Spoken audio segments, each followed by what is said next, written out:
Everybody, good evening, good evening, good evening. Once again, we want to welcome you guys back to the Black Belt Experience, where we come to you on a weekly basis to talk all things black belt related. Well, we talk about other stuff too, but all things black belt related.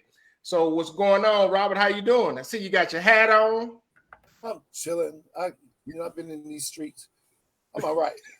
You all right? He got that smile on him right now.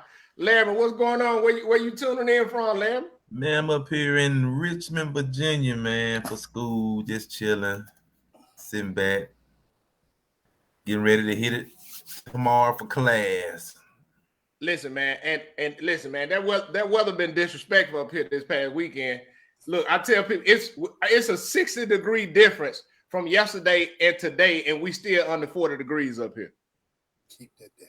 You He can said, have keep it. that. I want to bring a little bit of that down there for you, Robert. Mm-mm. What's up, Datron? How you doing? He said, well, good evening, fellas. Miss Valeda said, good evening, young man. That's talking to me and you, Larry, but not Robert. But she said, good evening, young man. That's what you're talking about, me. Alice Lawson said, good evening, everyone. Rodney. Oh, Rodney, what's going on? He said, good evening, all. The ambassador for the metropolis of Depot, Alabama is tuning in. Who else we got? We got Datron said he's doing well. Belinda Smith said, good evening, everyone. Deborah Perkins, good evening, guys. Hey, Mom, Miss Elaine Harris, how you doing? She said, good evening, everyone. Miss Robinson, she said, good evening, gentlemen. Miss Robinson be cutting up on Facebook. I love it. Straight cutting up on Facebook. But hey, you guys, I'm telling you, you want to share this, man. Share this, let people know that you watch it, because we got a lot of great things we're going to talk about tonight. Got some special guests coming on. Hey, shout out to my man, Duck. He says, good evening to the faithful Black Belt Experience family. Ms. Joyce Jones said, good evening. Duckle up. Good evening. And we just excited, man, truly excited about what some breaking news that's coming tonight, some good stuff that's coming out tonight, some things that positive things that's going on in the Black Belt. And I'm super excited about it. Ms. Dr. Jones said, good evening, everyone. Prove me wrong. Miss Rhines, how you doing, ma'am? The sharpest librarian in the history of librarianism is Miss Claretha Rhines. So we want to go on and get our sponsors so we can get into the show tonight. Our sponsors is Kimmy's Corners Creation, owned and operated by Kimberly Evans. If you got any ideas, go check her Facebook page out and her website out. And I'm talking about anything from t-shirts to birthday outfits to whatever you can think of. Reach out to Kim and let her know that you heard it here on the Black Belt Experience. Next, we have the T-shirt bar, which is owned and operated by Lakeisha Davis. You have a location in Tuscaloosa, Alabama, on Tuscaloosa Road, and downtown Demopolis, Alabama. So if you got any needs for T-shirts, please let her know. Go reach out to her and let her know that you heard it here on the Black Belt Experience. Our next sponsor is the Man of Valor of Greensboro, Alabama. Truly appreciate what they're doing and the positive work that they're doing in the community. They have been a powerhouse, been doing so many things, putting so many events, and the men coming together to represent and stand for the community. We appreciate them more than we can express. They're out of Greensboro, Alabama. Then next we have a Southern Bite restaurant, which is in Tuscaloosa, Alabama, and it's opening up, grand opening this month. You know what's the date, Robert? You know the date? February the 18th. February the 18th. Listen, I'm telling you, everybody already homecoming. When? Stillman's homecoming is February the 18th. So you got where events going on Tuscaloosa. Stillman's homecoming February the 18th. That's the same date a Southern Bite restaurant will be open up. And Laramie went by there and got some food. Robert and ate there. I mean, it's Laramie. You say it's worth to pay a visit? Oh yeah, most definitely. Definitely. So go make sure you check that out. That's also owned and operated by Lakeisha Davis. So shout out to her. And lastly, our sponsors is Proverbs to Music. That's my record company that I got. Got a single out right now. It is I Am Great. So I shared a link to you guys. You want to go check it out. It's doing pretty well. It's a song of affirmation. So got a real good feedback from that. We got a few more comments, and then we just want to go ahead and get started. Miss Carolyn Richards said, good evening, everyone. Happy blessed Sunday. Miss Ola Mae Hobson, how you doing, ma'am? Good evening to you. And everyone, thank you. Duck Miss Ardota asked him about it. She said, "What happened? What's happening?" And then Miss Cindy Jones said, "Good evening, everyone." So again, man, share this. We continue to say that because a lot of great things are happening, going to happen tonight. A lot of big announcements that's coming up real soon. And I'm just excited because we got some special guests to come on tonight to make some announcements. So with that being said, I want to bring on some special guests on right now. Oh, you know this is What's up, Robert? This is the first episode of the month, our month, Black History Month. Yeah, first episode of Black History Month. And then not only that, shout out to my mom who will be turning 35 on Saturday, 35. And I ain't changing that number. That's her age, and that's what it is. I thought you were finna say she got a partner. She finna get out of jail. She's still locked up in Facebook jail, but we free Mama D. But hey, we got Coach Johnson. We got and I want to bring him on. Coach, how you doing? Hey, I can't hear you. Can you hear me? Can't hear me? I can hear you. Can you hear me now? We got a Verizon thing going on. David, you can hear me? Coach, can you hear me, Coach Wright? Yes, All right. So we're gonna bring Coach back on in a minute. Coach just stopped, but hey, they ain't gonna stop anything, but we're gonna go on with the conversation. Hey, we got you guys on, man, and we brought Coach Johnson on, and he's working to come back on right now. But we got Coach Johnson on. Thank you. Here we go.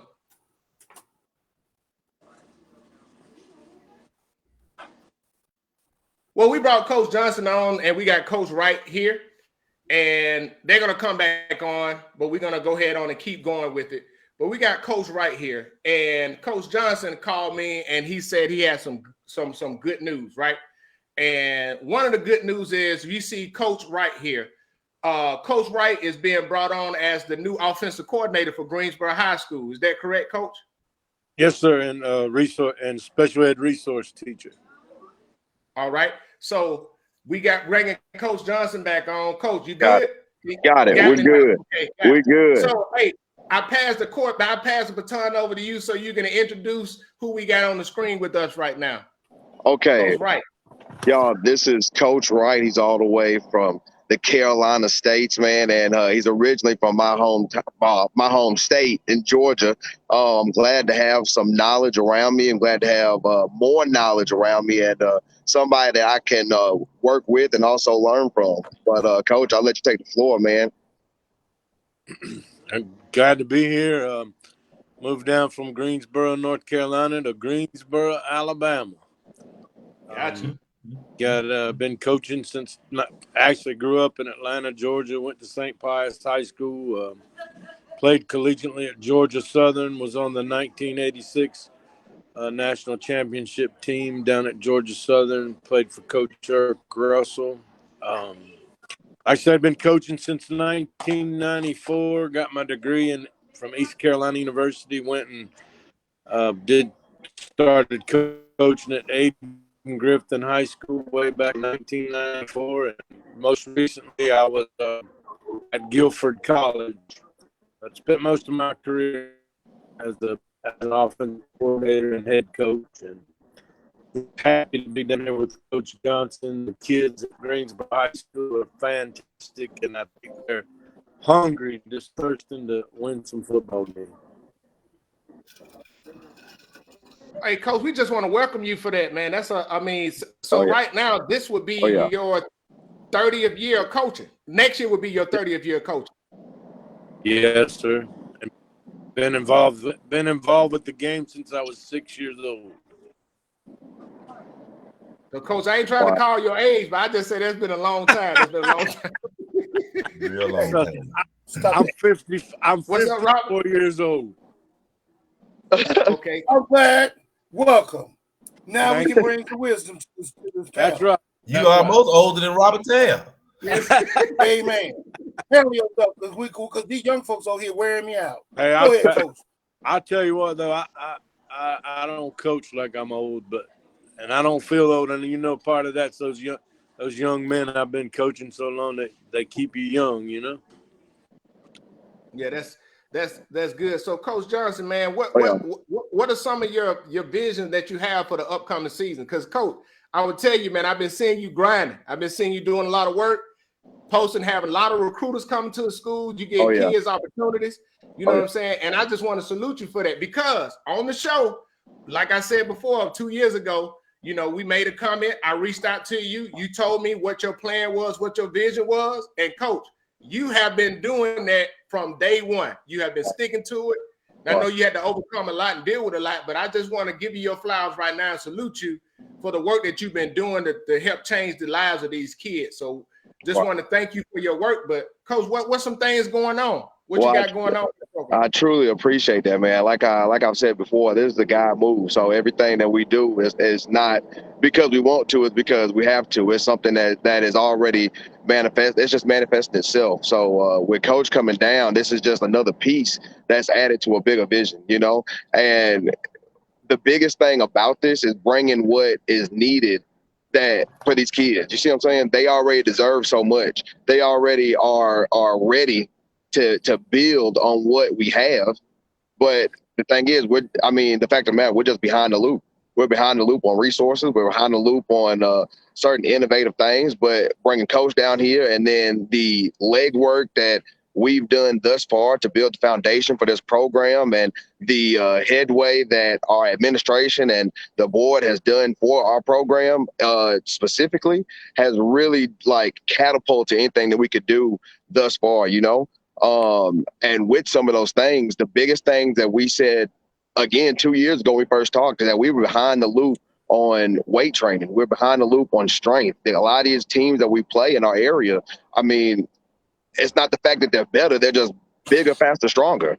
But how do you do that? You have to have resources to develop kids to get to that type of level. So what did we do? We went out and got it, you know? We've been blessed to have an entirely new weight room. And that is, state-of-the-art equipment, you know. And again, shout out to admin for that, because that was a big move. Getting these kids around different type of trainers, you know, that can really develop and hone their skills. So that kind of segues me into a lot of other things that we'll talk about later. But the fact of the matter is, we're building, you know. We're building, and right now we've set the foundation for this program, and now it's time to win. I know a lot of people have said, you know, we're doing all this, but we can't get W's. We're doing all this, but we're not winning on the field. Okay, it's about life wins first, right? Yeah. Life wins first, and then once life wins develop, then we get attention of other people like Coach Wright. Then we get guys signed to even bigger places once we have developed the character aspect of what we got for our program. That really sets the basis of anything that we can do. Hey, Coach, so Barry Wagner just commented, legendary Barry, he said he's coming this summer to help out. And, you know, Barry is somebody that I grew up idolizing. I remember watching him at A&M destroying people. Like, just he was the Randy Moss before Randy Moss out there. I seen that film in the arena, man. He was a beast, dog. I'm telling you. And you know, but one thing I want to hit on, though, you just said it, man. Shout out to administration that made it possible to do those things. And I know we're gonna share some pictures of what you talk about with the weight room. Right. And me being somebody who played there, and we won games there, Coach. We won a lot of games there in the 90s, but we didn't have a coach. We didn't have the opportunities that you're providing for these kids. Right. We didn't have the exposure. So when people talking about it, I could care less. And I know it's about winning, but me personally, I could care less if you don't win one game. If we get 3 to 4 to 5 kids an opportunity to go play ball and further their education, then to win and go undefeated and not have everybody sitting around the corner up there at the corner store talking about what we used to do. So I just want to applaud you on that. And also shout out to the administration. We've been very critical of the administration on this show. We have been very critical, and I'm the first to say it. So I'm the first to come back and say, we salute you and thank you. Shout out to administration for support. That's what it's about. 100%. And like I say, if I can just add one more comment, the fact of the matter of adding to what we have is not only for the kids, but it attracts the kids to stay here. We have a lot of kids in our areas that are leaving our areas, not only Greensboro, but leaving the Black Belt to go in other places that they think they can provide other resources. Why can't we provide those resources right here? Yeah. So that's the holistic vision to this of giving back, not even giving back, but just giving our kids the deserving necessities that they need to better themselves in their craft. No, but and Coach, you know what? One thing that I can say that since the time that I met you, you've been about them kids, man. Oh yeah. You have been about those. You have been about the kids. You weathered the storm on some things, but everything you've been doing has been about those kids. All the conversations I had with you have been about those kids and making it better. And and I really like that Coach Wright is coming on board. He'll be the offense. He's gonna take over the offensive scheme. Oh yeah. That's the plan. We're gonna. I know a lot of people hate it, but historically, the wing T is what we do, and historically the wing T is what wins. If we can ground and pound, that's gonna destroy a lot of teams in the long run going into the fourth quarter, and it leaves me the I want to say the ease of mind and peace of mind to just work my defense. And I think Coach and I, after long conversations and things like that, we can definitely wreak some havoc. We can definitely wreak some havoc. And I'm excited. And just a little background between the relationship with Coach and I, he actually knows my old college coach. And so my old college coach was the one that referenced us together and got us together. And I think we're gonna make some beautiful things happen out there, along with the other coaches that we have still. Hey, so I would say this, right? So you say wing T. When we was in high school, we ran the double tight wishbone, right? And no, I'm just saying. Listen, and I'm telling you from experience, right? There might be a part of that in there too. You just kind of wait and see. But Coach, this is the point that I'm about to make with that, and this is what Coach said. We knew we won my senior year when we went to state. We won 5 games, 14-6. 14-6, because we know what? Come towards the end of that second quarter, they didn't want that smoke. They did not want that smoke because they didn't want to keep coming up in that hole and seeing that all night. And you knew you broke their will, and that's a great feeling to have on there. So, and that's what I said. I fully shout out to Coach Hazelrig. Jack Hazelrig used to have us ready in that weight room.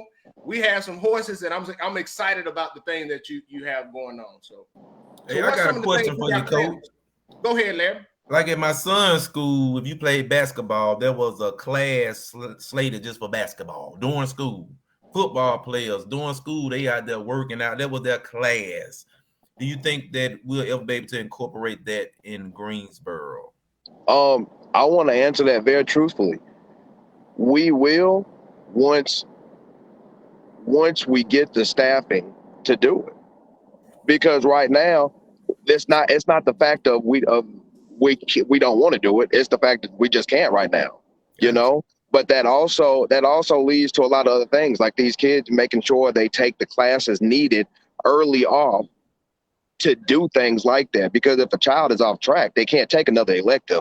That you understand, football is an elective. So if they're not on track as far as taking all the core classes first, that's going to affect what they can take as an elective, and that's been a hard thing to deal with. But I will say they've been very, very, very diligent at getting as many football players in one class to do that as possible. So I do appreciate that. And about the taking the class, I know when I went to school, we had some pretty good counselors. They made sure that we were on track. If we weren't on track, they'll fit that in. Is that something that's being done to make sure? Because oftentimes athletes get lost in the wind because I guess they just look there for what they can do for the athletic department. Make the school look good, but academically they get kind of lost in the sauce, if I can use that as a term. No, I think she does a great job. Amazing job, to be honest. A lot of my boys are actually doing the role. So I can't say that I'd rather them be in weightlifting instead of extending their career academically first, you know, because that's the fallback. So if it's between dual enrollment and a football class, I mean, I'm always going to shoot down a football class, you know.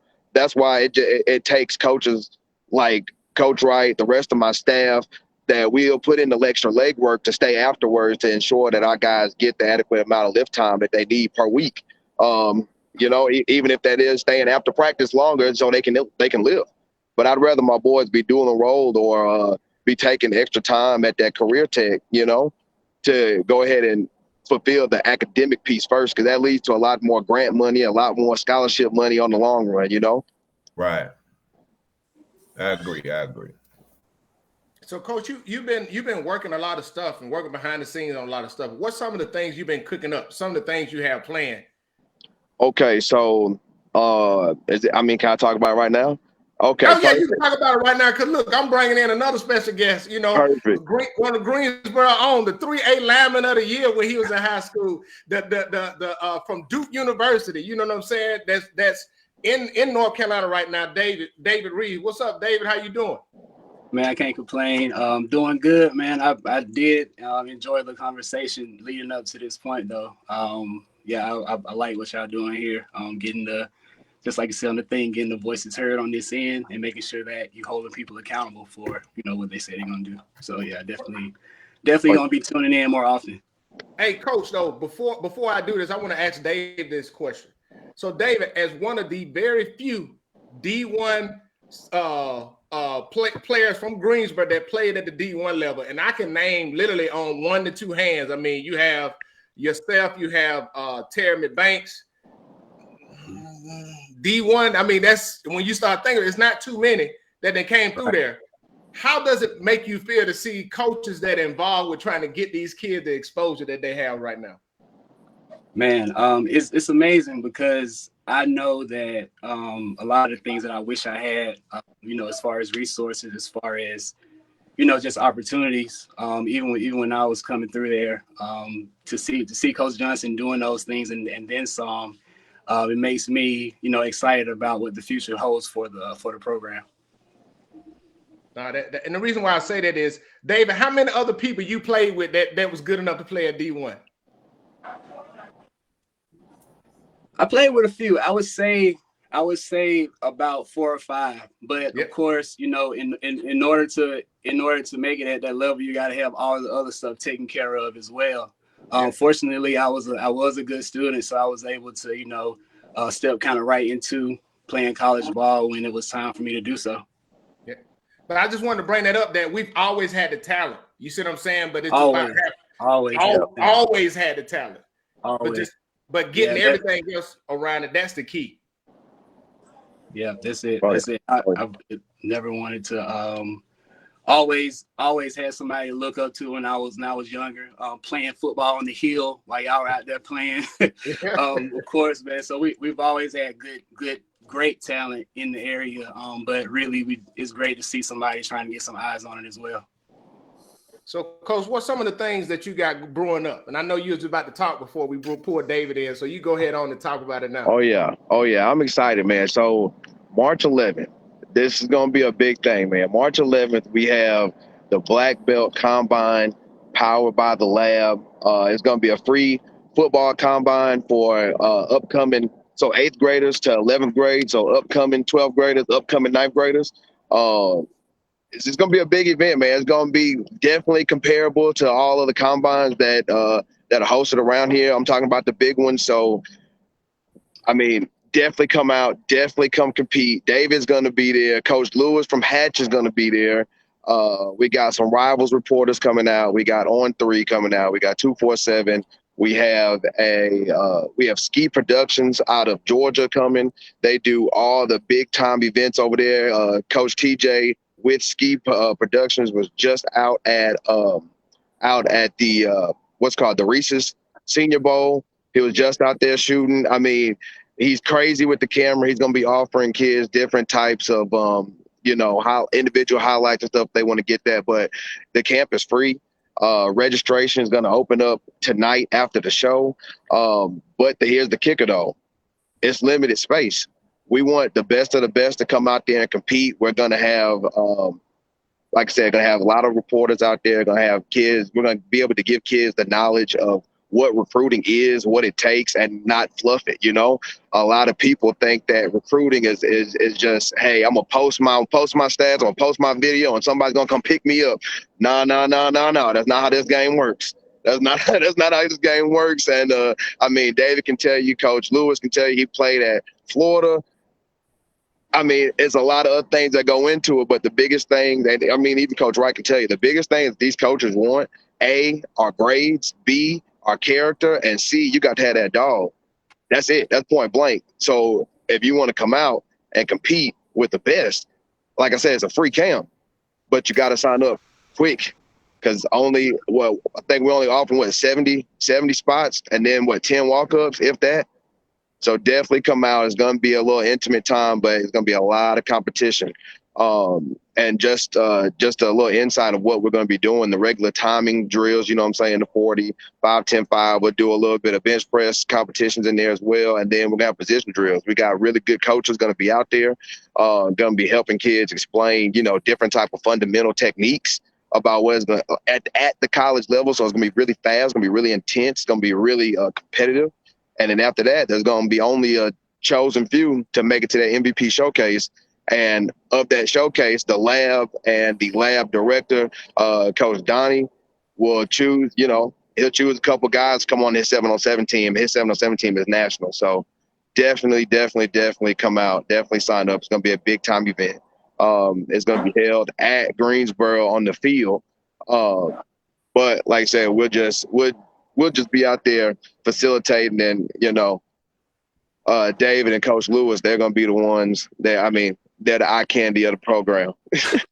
No, but Coach, that's major, man. Like, for the people that don't know, Rivals and 247 are two of the biggest recruiting, high school recruiting platforms that give kids grades and put the information out there. And I would tell you the importance of it. 98, 97, I didn't find out that I found out in the quarterfinals on the way to Lynette that I was picked as preseason defensive player of the year for class 4A. That was because back then we didn't have the Rivals. We had VCRs. Right.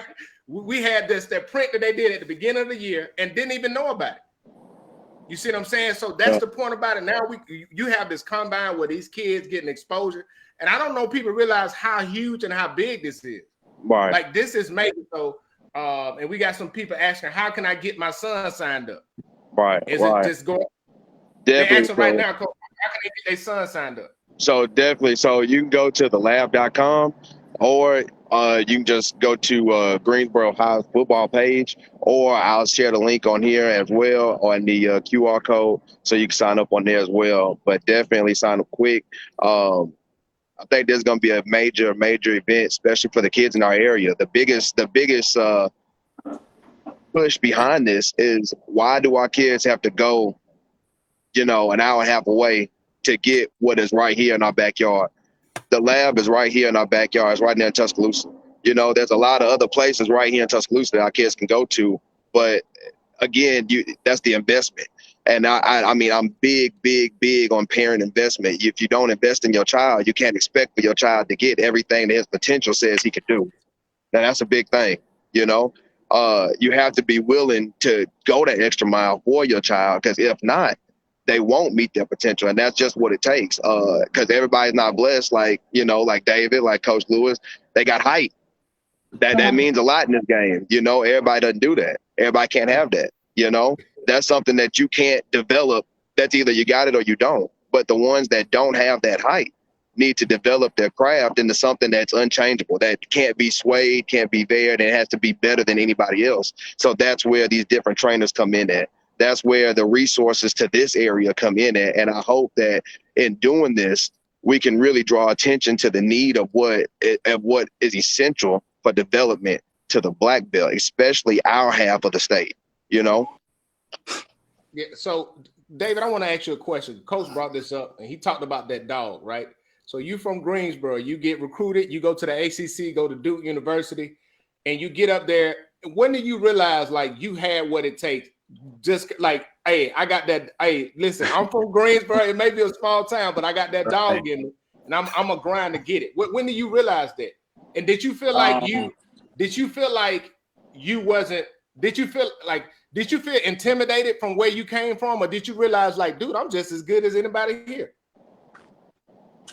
Being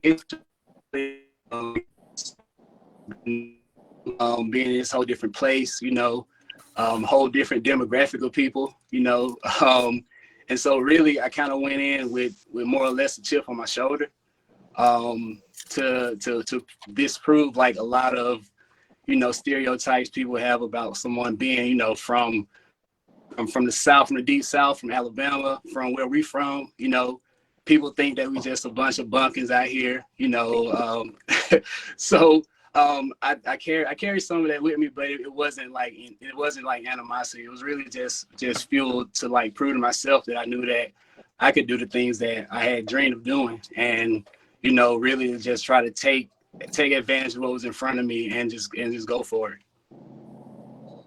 No, it's good. And Coach Wright, I just wanted to ask you a question. You coming on the team, and you said what else you would be? You said special education coordinator. Yes, I'm a special education resource teacher. Okay, and that would be for at the middle school. Both the middle school and the high school. Okay, the middle and high So school. I have So the we high just wanna- school. I have the 8th graders at the middle school and all of the high school. Okay. So first of all, I'm just excited about what you guys are bringing to the table. I'm excited about the season that's come up. And one thing I do want to say, man, I want to thank the community for supporting, coming together and supporting the program. 100%. I know, we had some people feeding the team, people volunteering, doing things for the team. And I just ask that we continue to do that. But also, it's time to take it to another level. There's a lot of things we can come together and do, like with a quarterbacks club or whatever type of club that can support the program with the resources that they need so our kids can have it.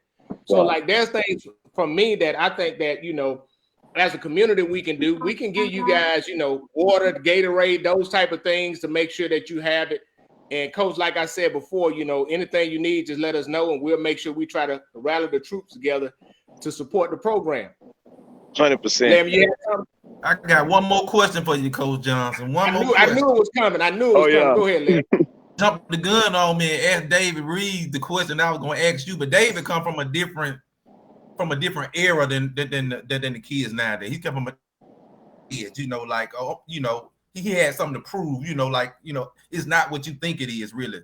So I understand why David answered like that. But in our area, a lot of time you have kids that have a sleeping dog in them.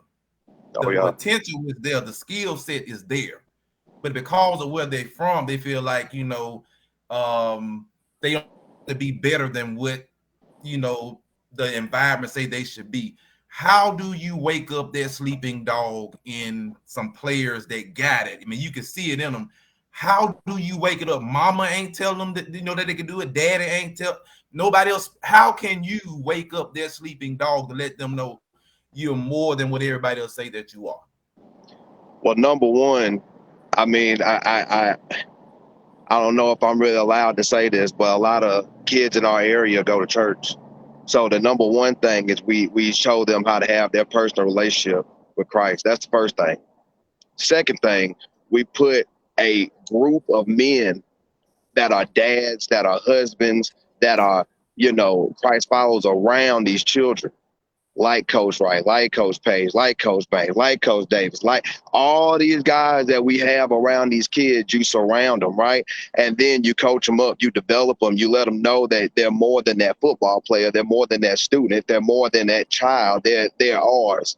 They are welcome, they are accepted, they can be who they want to be around us. You see what I'm saying? They have a family outside of family they can come to. But then thirdly, that's all nice and dandy. But then thirdly, you have to give them that wake-up call as a man to let you know that there's other people out here that want the same thing you want. That's why we bring the combine down. My biggest feat this year, these past 2 years, has been developing the mindset in these kids that there is life outside of Greensboro. There is competition outside of Greensboro. There is student academic achievement outside of Greensboro that you have to meet, because meeting it in Greensboro is not good enough. And I'm just saying, and for me, meeting it in Columbus, Georgia was not good enough. You see what I'm saying? So I have to expand and expound my surroundings. I think the biggest thing that we can do on top of all this is not only do that for them, not only bring competition to them where they can shine in their area better than anybody else, but also support it. No child will continue, no child will maintain, nothing will thrive without the support outside the entity within itself. So what does that mean? The community has to continue to be behind us. The community has to continue to be behind these kids. Don't support Coach Johnson. Don't support Coach Wright. Don't support David for what he's doing. Support these kids because they want to be better. That is what will bring out the potential. That is what brings out that dog. That is the issue. Kinda, and I'm not gonna say issue. That was the issue before with what we were facing, is that we weren't behind these kids and they wanted to. If they want to, we have to support that want to, and that will be that dog to come out, because they'll not only fight for the coaches, they'll not only fight for the kids they're playing with, but they'll fight for those folks coming to see them that supported them.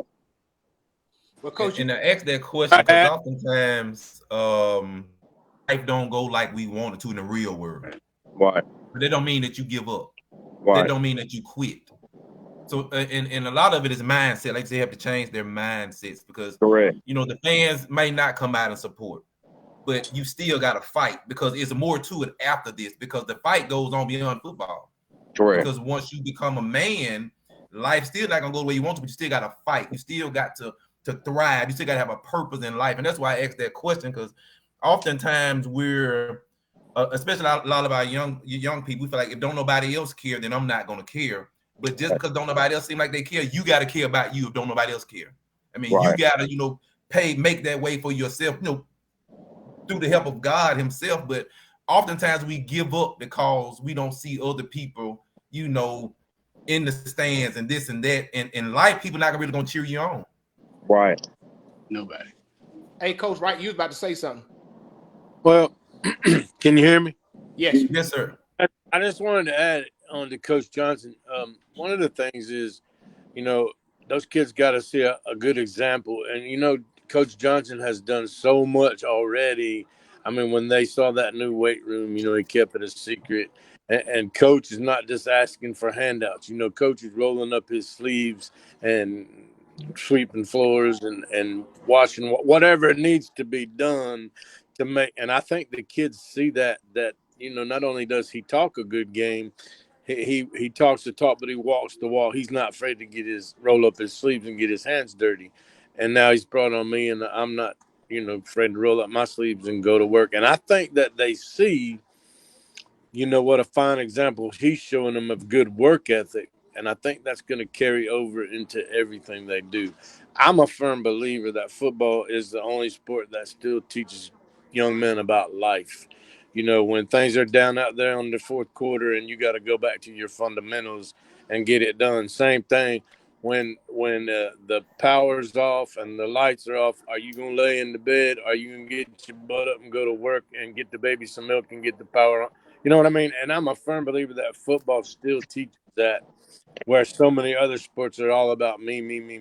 I can home run, or I can pitch the great game and my team can still lose, but I can still go play professional baseball. If all the cogs aren't working on the football team on Friday night, we ain't gonna win.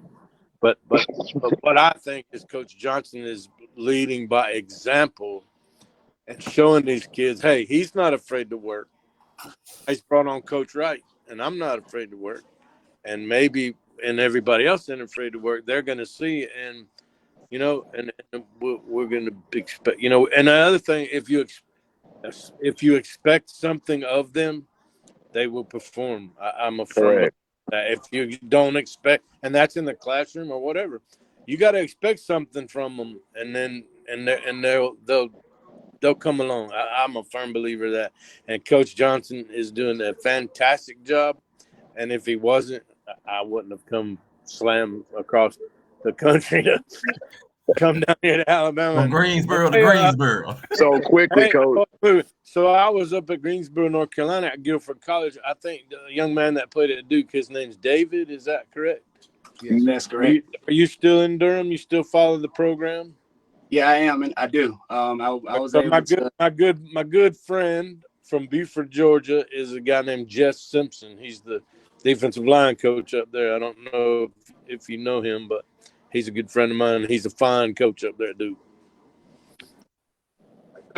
Coach Wright, I like you. I hadn't even mentioned it, but I like you, Coach Wright. You seem like you good people. You seem like you good. And I say that because when I was in the military, I had a drill sergeant from Alabama called. He was Drill Sergeant Burroughs. They're Burroughs from He from Greensboro as well.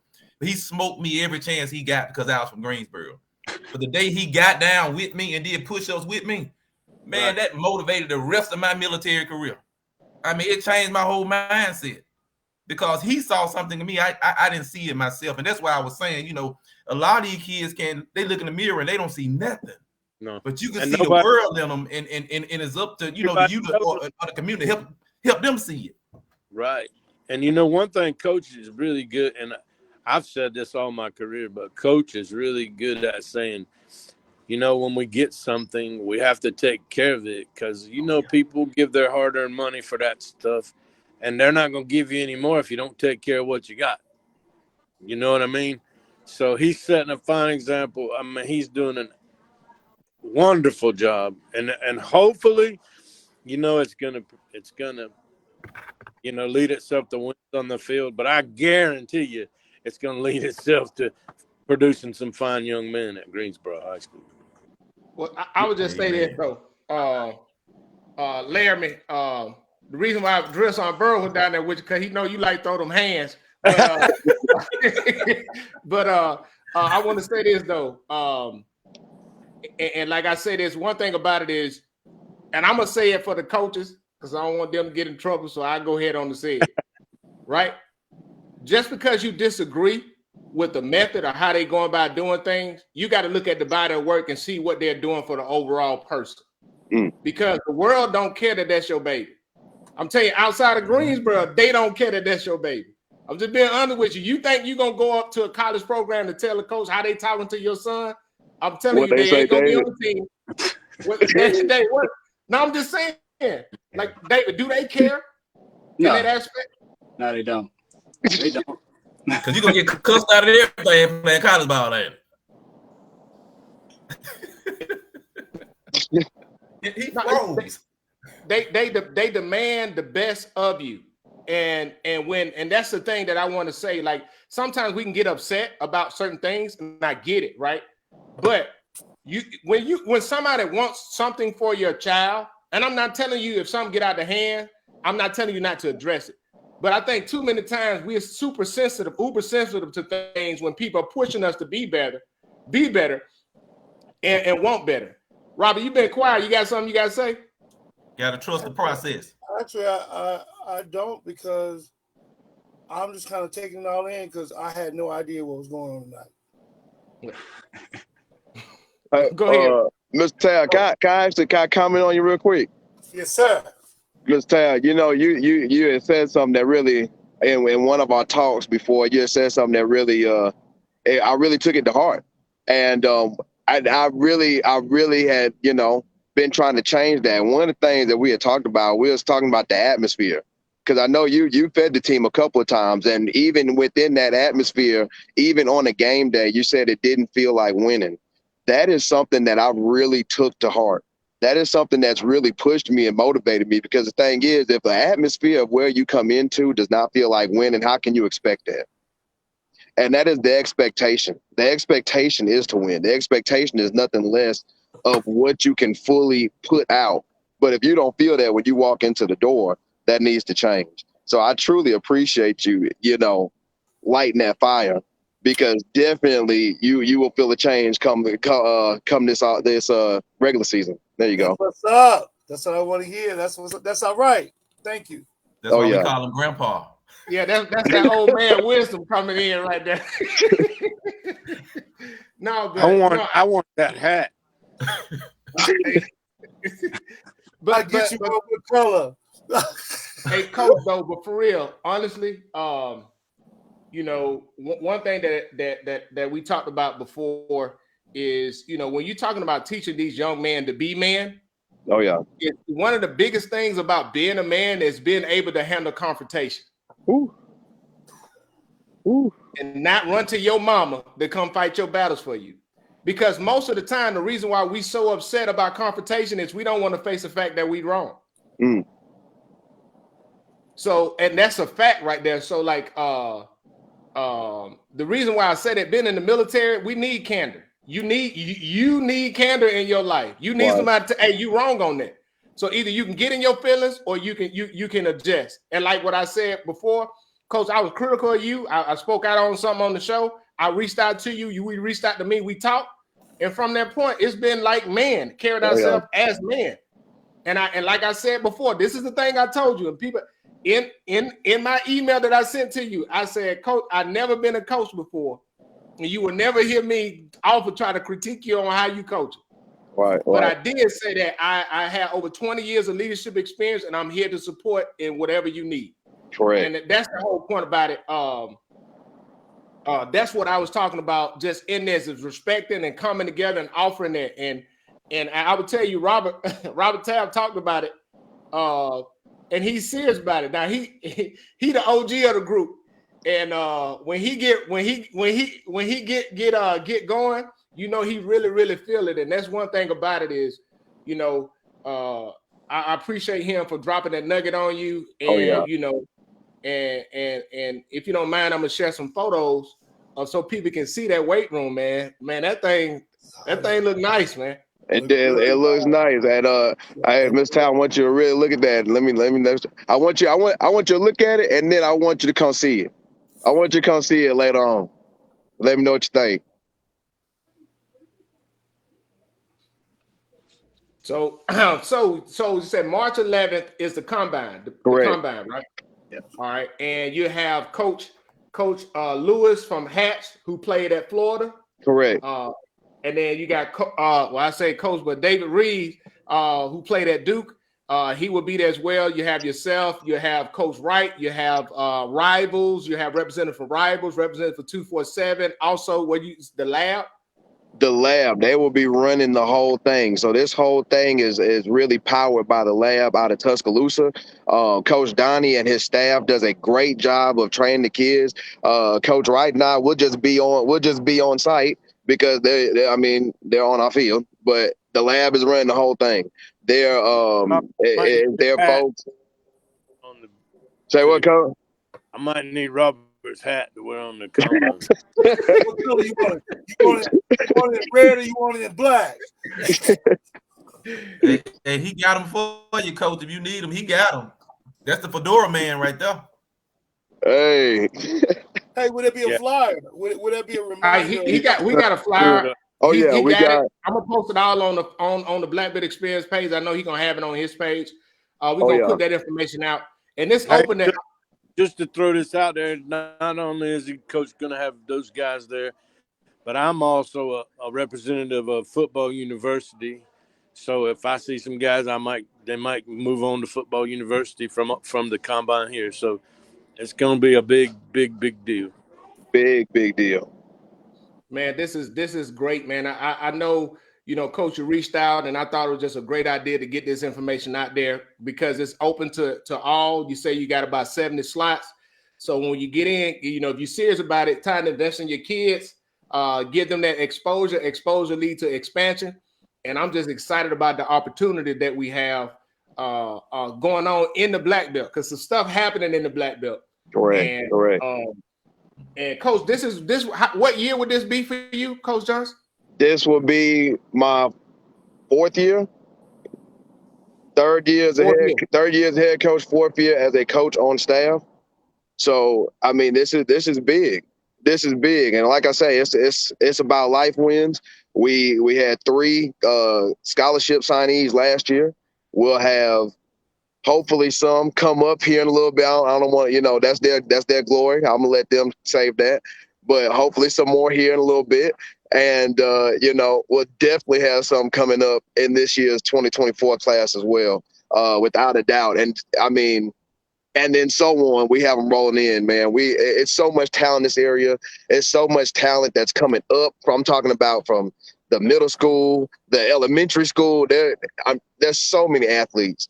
So we have to do our job to make sure that we put the right pieces around them to make sure, A, they stay here, but B, we develop that talent to get these kids out and put Greensboro back on the map to like what it used to be when y'all was playing. Hey, Coach, got a question for you. Name out some of the schools that have been sending recruiters that you've been talked to that you hosted on the campus. Just go down that list. Auburn, UAB, Southern Mississippi, Mississippi State, Samford. Let's keep going. EKU just the other day. Coach, who you been talking to? Been talking to Furman. Been talking to Newberry. Been talking to Georgia Southern. Been talking to Coach, Savannah State. No, I'm saying Wake Forest. Wake Forest. I forgot about that. Yeah, it's gonna happen for some kids. Correct. Really. And here's the other thing. Not everybody, and David can testify to this, not everybody can play in the SEC, and not everybody can play in the ACC. But if a kid wants to play college football, I made it my career goal to give them the opportunity to say no. Correct. It's not always you get them a place to play. They might not want to go there, but I guarantee between Coach Johnson and myself, a kid wants to play college football, we're going to find a place for them to play. Hey, Coach, can I add on to this real quick?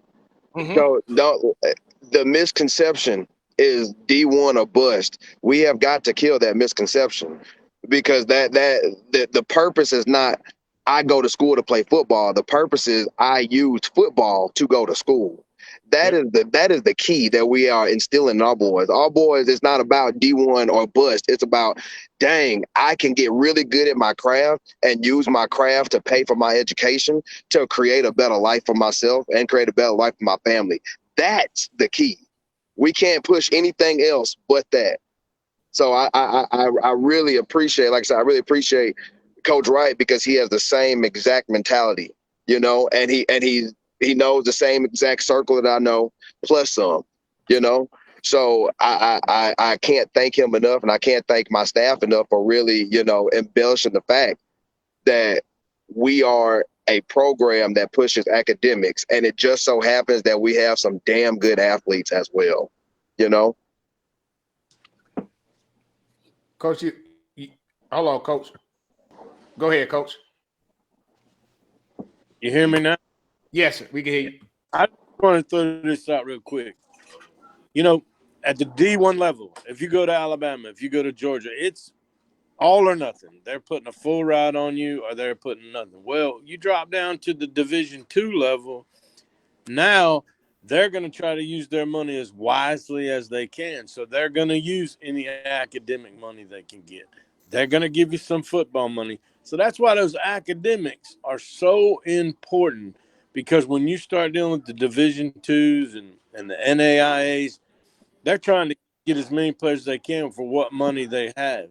And so when they can give you some academic money or Pell Grant money or whatever money that is, and Coach and I talk about this all the time, who cares where the money comes from as long as you don't have to come out of your pocket for it and you're getting an opportunity to play football.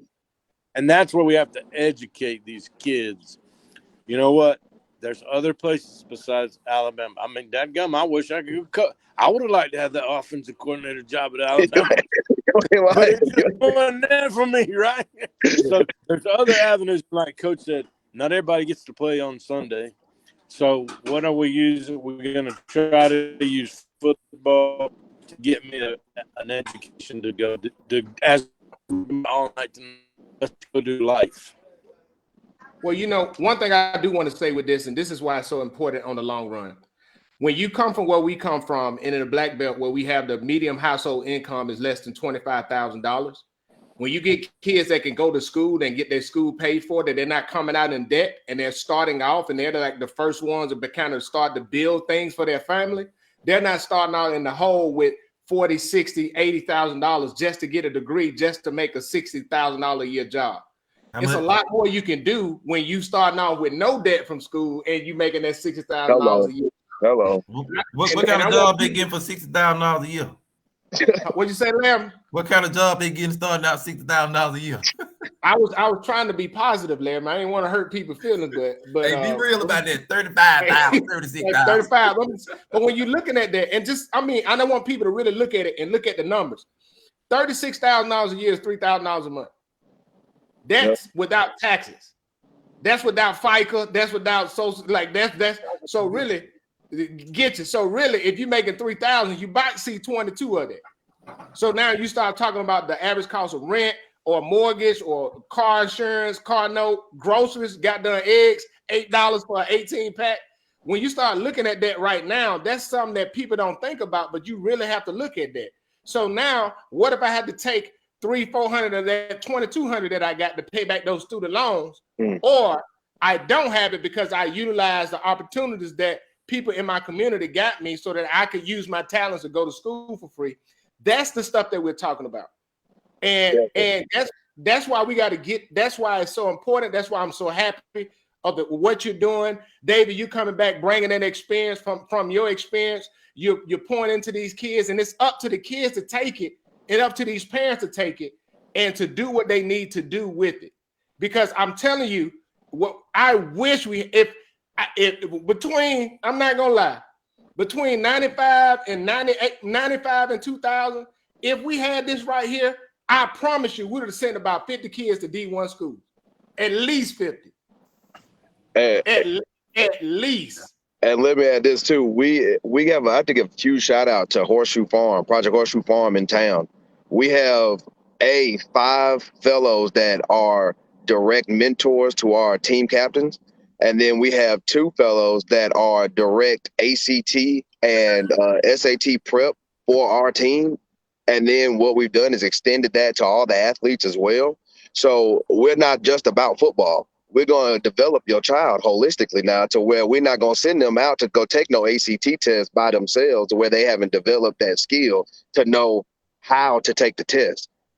You see what I'm saying? Not what's on that test, but how to take that test. That's a huge factor. And you got to understand, these Horseshoe Farm fellows are from, Harvard. They're from University of Georgia. They're from Hawaii. They're from different walks of life. So it's giving these kids a different background, a different person to learn from as well, instead of seeing the same people. And then also these fellows are, 23, 24, so they're younger. They can really relate to the learning scale that these kids are on. So it's really, really, truly helped. And again, I can't say how blessed I am to be able to provide the opportunity for these guys and these girls now, because they're extended to basketball teams, the track teams, the volleyball team. So it's a really good deal that we got going here at Greensboro. Yeah, I'm glad you said 22, 20, 24, because, if that Robert Tabb had to close that gap, that'd have been a long gap, though. So I'm glad you got some younger ones in there to be able to do that. I'm just trying to get him stirred up tonight. He in a good mood tonight. He not fired up tonight, but no, this is great. Because I'm telling you, what people don't realize, you come in the door with that 26 on that ACT or that 1400 plus on the SAT. You write your own ticket. You write your own ticket. It doesn't matter about no football. You write your own ticket. That's right. And I want people to man, and it's not, and I'm telling you, David, you went to Duke. So, and people, Duke is not, you ain't getting no Duke if you ain't got the grade. Sorry. You're not getting the Duke if you're not academic prepared. And, like what I tell people all the time, I was fully prepared to face the world based off of the education I got in Greensboro. But I also had a support system that really talked about the importance of an education. And David said something, and Coach, you're hitting on it, but it don't matter how good you are athletically. If you ain't got the grades, it ain't gonna do you no good. If you got a bad attitude, if you out there, I'm telling you, the first thing them coaches are gonna ask the coach, is they coachable? Are they coachable? And if you're not coachable, nobody want to deal with you. I don't care where you at. You can have the talent to be at the top of the top. Eventually, you're gonna get cut. You're gonna get David. Am I lying? Not at all. Not at all. I just want Makes people to all the difference. understand that. What'd you say?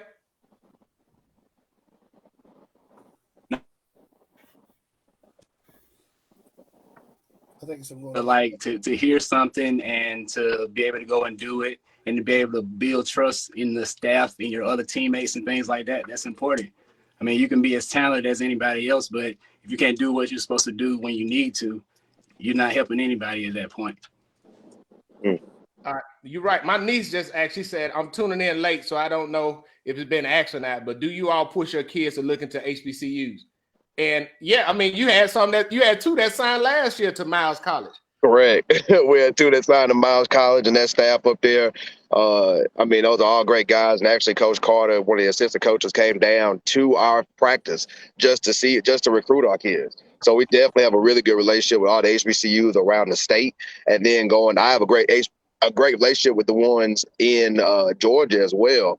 But we'll actually have a few representatives from from some connects with HBCUs at the combine as well. Coach has a lot of relationships with coaches at HBCU. So again, I can't stress this enough, we push our kids to use football to go anywhere, not just HBCUs, not just, the SEC, not just the ACC.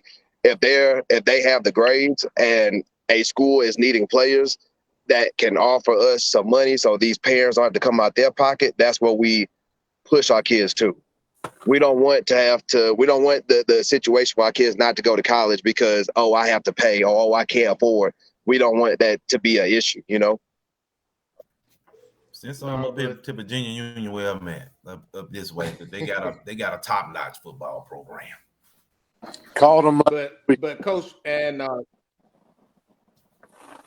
what you say, Coach? Made a call up there. Made a call up there to them last week, as a matter of fact. So we just thank you guys for your time. Really do, I mean, we went over what we had allotted, but the conversation was just going so good, and we did great information coming out. Just let everybody know we'll be posting the information as far as where you can sign your kids up for the combine. We want to extend our arms out to Coach Wright.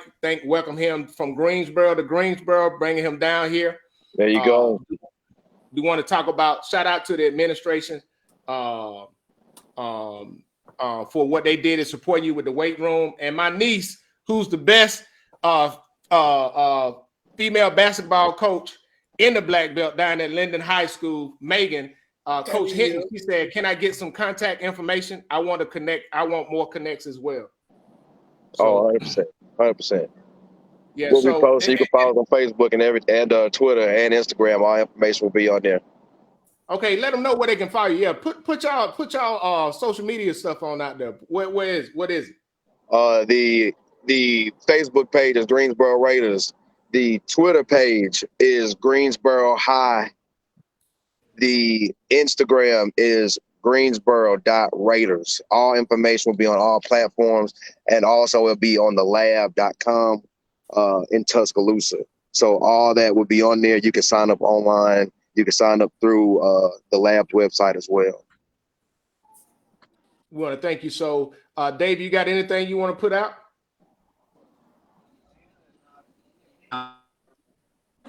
Information on my personal page. So if anybody, follows me or is friends with me, I'll have it on there as well.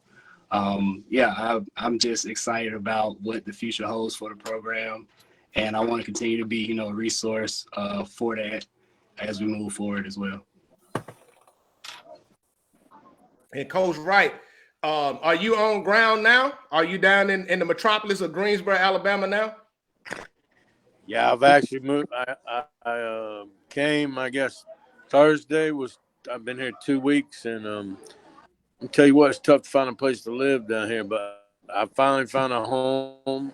And, I just got out of land. I'm just happy to be. I just put in a good place, and I'm gonna bust my tail to do a good job for these kids. We want to thank you. Yep, go ahead, Rob. Metropolis is Demopolis. The only metropolis. Wait a minute. What about the metropolis of Depot, Alabama? See? Robert, Demopolis? Demopolis. That's the only metropolis. That's where Amen. I'm living at in Demopolis. He Okay, living in me too. Look at that. Y'all may be neighbors. See? You We'll don't have even to, know. we'll have to get it. I'm See, living man, over we don't on even South- know it. It won't be hard for you to get that hat now. Y'all right around the corner from each other. Hey, Coach Wright, you see a 6'6" big black man walking in Walmart with a hat on. That's Robert Taft. Crazy hell, that's me. To be in Walmart, got a relationship. We'll get It always been good. Robert. We'll get it together, Robert. Most But hey, definitely. we want to thank you guys so much for coming on. We really do appreciate you guys so much. And Coach, thank you. We'll share this information. And hey, we're looking to support you in 2023. Oh yeah, we're looking for exciting things, man. Y'all make sure y'all come check us out. We will. All right. I appreciate it. So we just want to thank them for coming on. We really do appreciate it. It means a lot.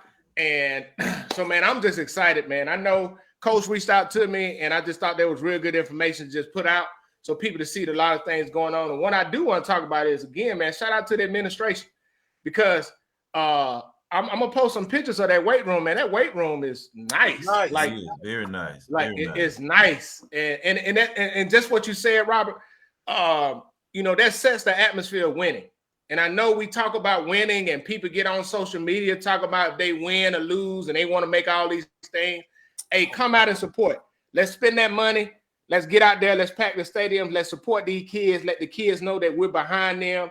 I'm just excited about the big thing as far as with the combine coming up, because that's major. That right there is major. Now we want to get back on to the regular thing, and I know something that's been having Laramie 38 hot, and I know it's gonna make we're gonna get Robert blood pressure up a little bit, but there's been some schools in the state of Alabama, one being Hillcrest High School and the other being Hoover High School and the likes, that for Black History Month, what they wanted to do is they are allowing people to have a Black History Month program, but they're limiting or trying to censor them for talking about segregation or slavery or any of those things during Black history. And I just want to know, Larry, I know you've been 38 hot about that, but what you got to say about that? What you got to say about that? I got a lot to say. Simply because it is 2023, and you got governors that are fighting to keep what's the name of the class now? They trying to teach Critical race theory. Critical race theory. Hillcrest, like y'all can have a Black History program, but you can't talk about them past 1970. Hoover, that particular school system, they just canceled their Black History program altogether because of few parents wasn't comfortable with one of the schools wasn't comfortable with, you know, what they were going to be talking about. My thing is, we as Black people, we ought to be outraged, because if we don't be careful, we're going to be in another civil rights movement quicker than we can blink our eyes. One thing that I've learned, and up here at Virginia Union, we talk about Black theology, Black liberation. We talk about the truth behind what we dealt with as Black people. A lot of people know about us what they were told about us. I learned that when I took my a class in my social work class. Can't even think of the name of the class. Got a little brain freeze right now, but we had every nationality in there. Cultural, it was a cultural diversity class. Right. And everybody in the class, we had to sign a waiver. You can't get mad, you can't fight, you can't talk about them in the class. But all these other cultures would say what they were taught concerning different races. And the stuff people were taught about Black people just blew my mind. But when you don't have these Black History Months, when you don't have these classes that really let people know about Black people, the only thing people gonna know about Black people is what other people done told them. And that's why we're treated and looked at in a way we're looked at oftentimes, because people only know what they've been told. So my thing is trying to pretend as if lynches never happened, as if as if, you know, this country is not still racist today. I posted a picture about a FedEx driver that was verbally assaulted by this white dude in Georgia that just straight called him everything but a child of God. And that wouldn't have been me. I would have lost my job that day. You got to turn the other cheek, Larry. Huh? You got to turn the other cheek. I'm going to turn it when I'm swinging on him. I'm just be honest with you. Because one thing about me, you know, or society, they say we try to put a race card, but racism, we deal with it every single day. And black people are some of the most nicest and forgiving people ever.